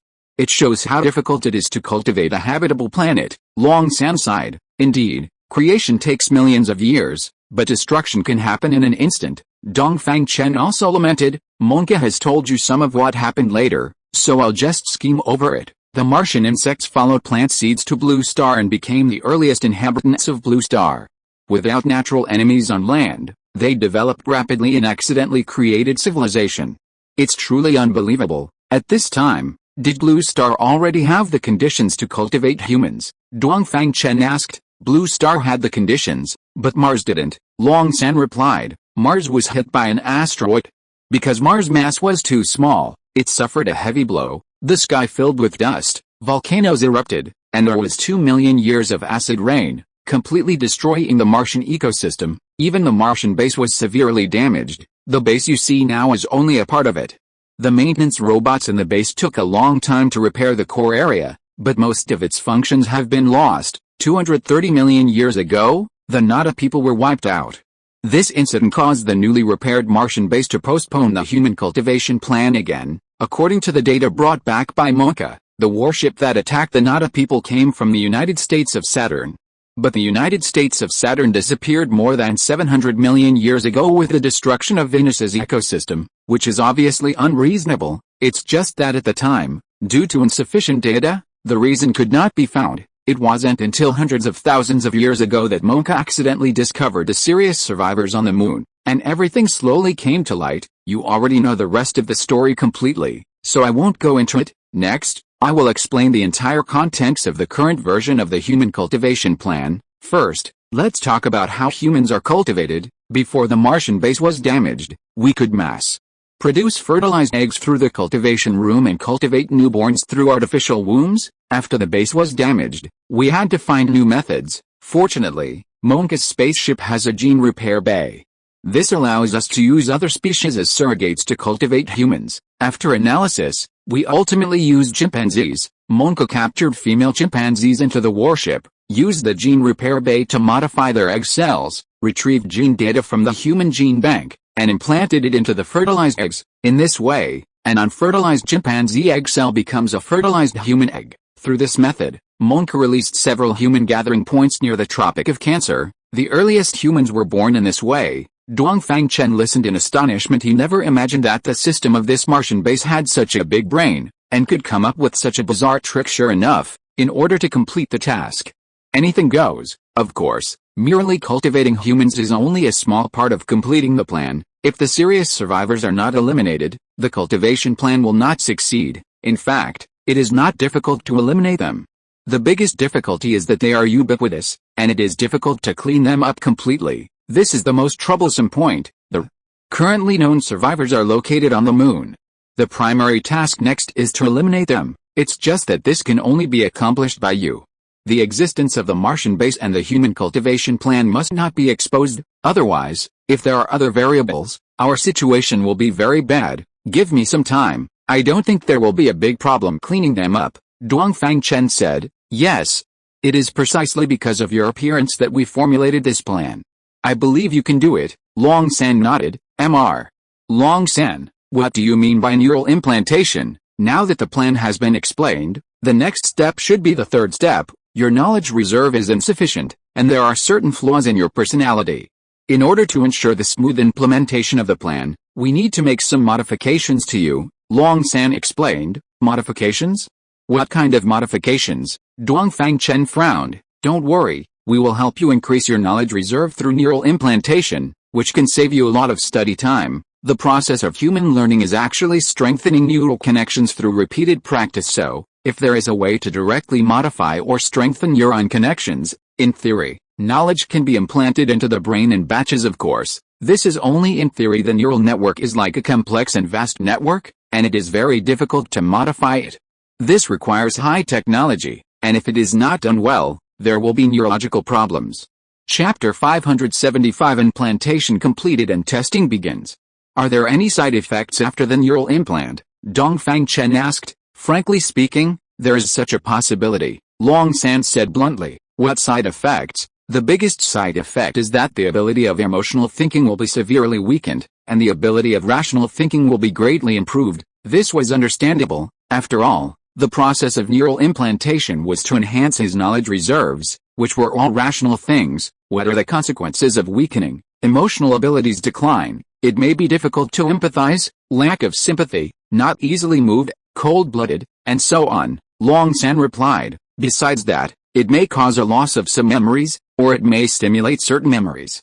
So there may be some cognitive impairment in a short period of time, but it will soon adapt. Just that, Dongfang Chen was a little disbelieving. There may be other problems, but it varies from person to person, and it will only be known after the neural implant is completed. Long San replied, okay, let's start. Dongfang Chen knew that he couldn't get anything more out of asking. The implantation process may be very dangerous, so we need to inject a sedative. Long San said. A black robot flew over, creaked and injected the drug directly into his arm with a needle in a matter of seconds. The effect of the drug kicked in. Dongfang Chen felt weak all over and soon fell asleep. After he fell asleep, another robot came in.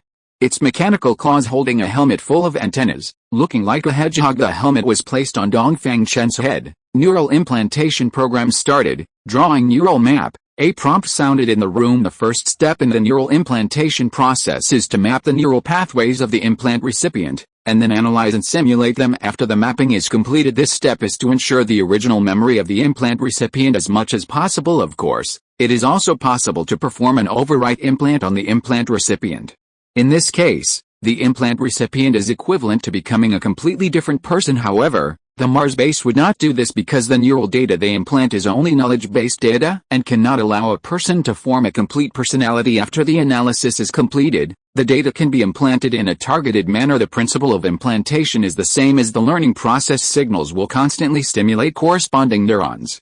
Through this process, brain training is accelerated, and neural data is copied one into it. This process can be understood as copying data into the brain. The process was very long, and a day and a night passed quickly. It could actually be faster, but it can easily cause damage to the brain. The effect of the sedative wore off, and he woke up from his sleep. He frowned, his head hurting. You're awake. Long San was still here. How long have I been asleep? Dongfang Chen asked. According to Blue Star time, a full 24 hours. Dongfang Chen nodded. At this time, the hood on his head was gone. Is it over? Dongfang Chen asked. It's done. Dongfang Chen nodded again. His head hurt, but other than that, he didn't notice any changes in himself. Mr. Dongfang, please rest for a while. We will do some tests later, Long San said. Okay. Dongfang Chen nodded again. Do you want to lie down and sleep for a while? Long San asked. Okay. The chair began to change, and the back slowly lowered at this time. The seat belt that bound him had not been removed because he was still very weak. Removing it might cause injury. Dongfang Chen fell into deep sleep. The robot came over twice in the middle and added some nutrient solution for him. The sleep lasted another 24 hours. When he woke up again, he felt much more comfortable. The back of the chair automatically and slowly stood up. Mr. Dongfang, how are you feeling now? Long San was still standing beside him. Much better, Dongfang Chen said. That's good. Let's start the test. This process may be relatively long. If you are tired, you can rest at any time. Okay, next is the first test, symbol test. Please state the meaning of the symbol you see. The symbol test mainly tests whether there is any problem with his graphic cognitive ability. This test includes common symbols of Blue Star, symbols used 1 billion years ago in the Dragon Kingdom, Blue Star text and Dragon Kingdom text, logos, etc. After the neural implant, Dongfang Chen should know the Dragon Kingdom culture very well. Theoretically, there should be no problems in recognizing the characters and symbols of the Dragon Kingdom. However, there were still some discomforts during the test. And there were several breaks in the middle. The reason was that some of the test content conflicted with his perceptual cognition. For example, a Dragon Kingdom character, he knew that he had never seen it before, but he was very familiar with it. This complex feeling intertwined, making him feel very uncomfortable. End of this chapter. Thank you so much for reading until the end. Don't forget to give it a like. Looking for more exclusive content and immediate access? Subscribe to our Patreon. Remember, every like, subscription or donation encourages us to continue. Thank you all. See you in the next video.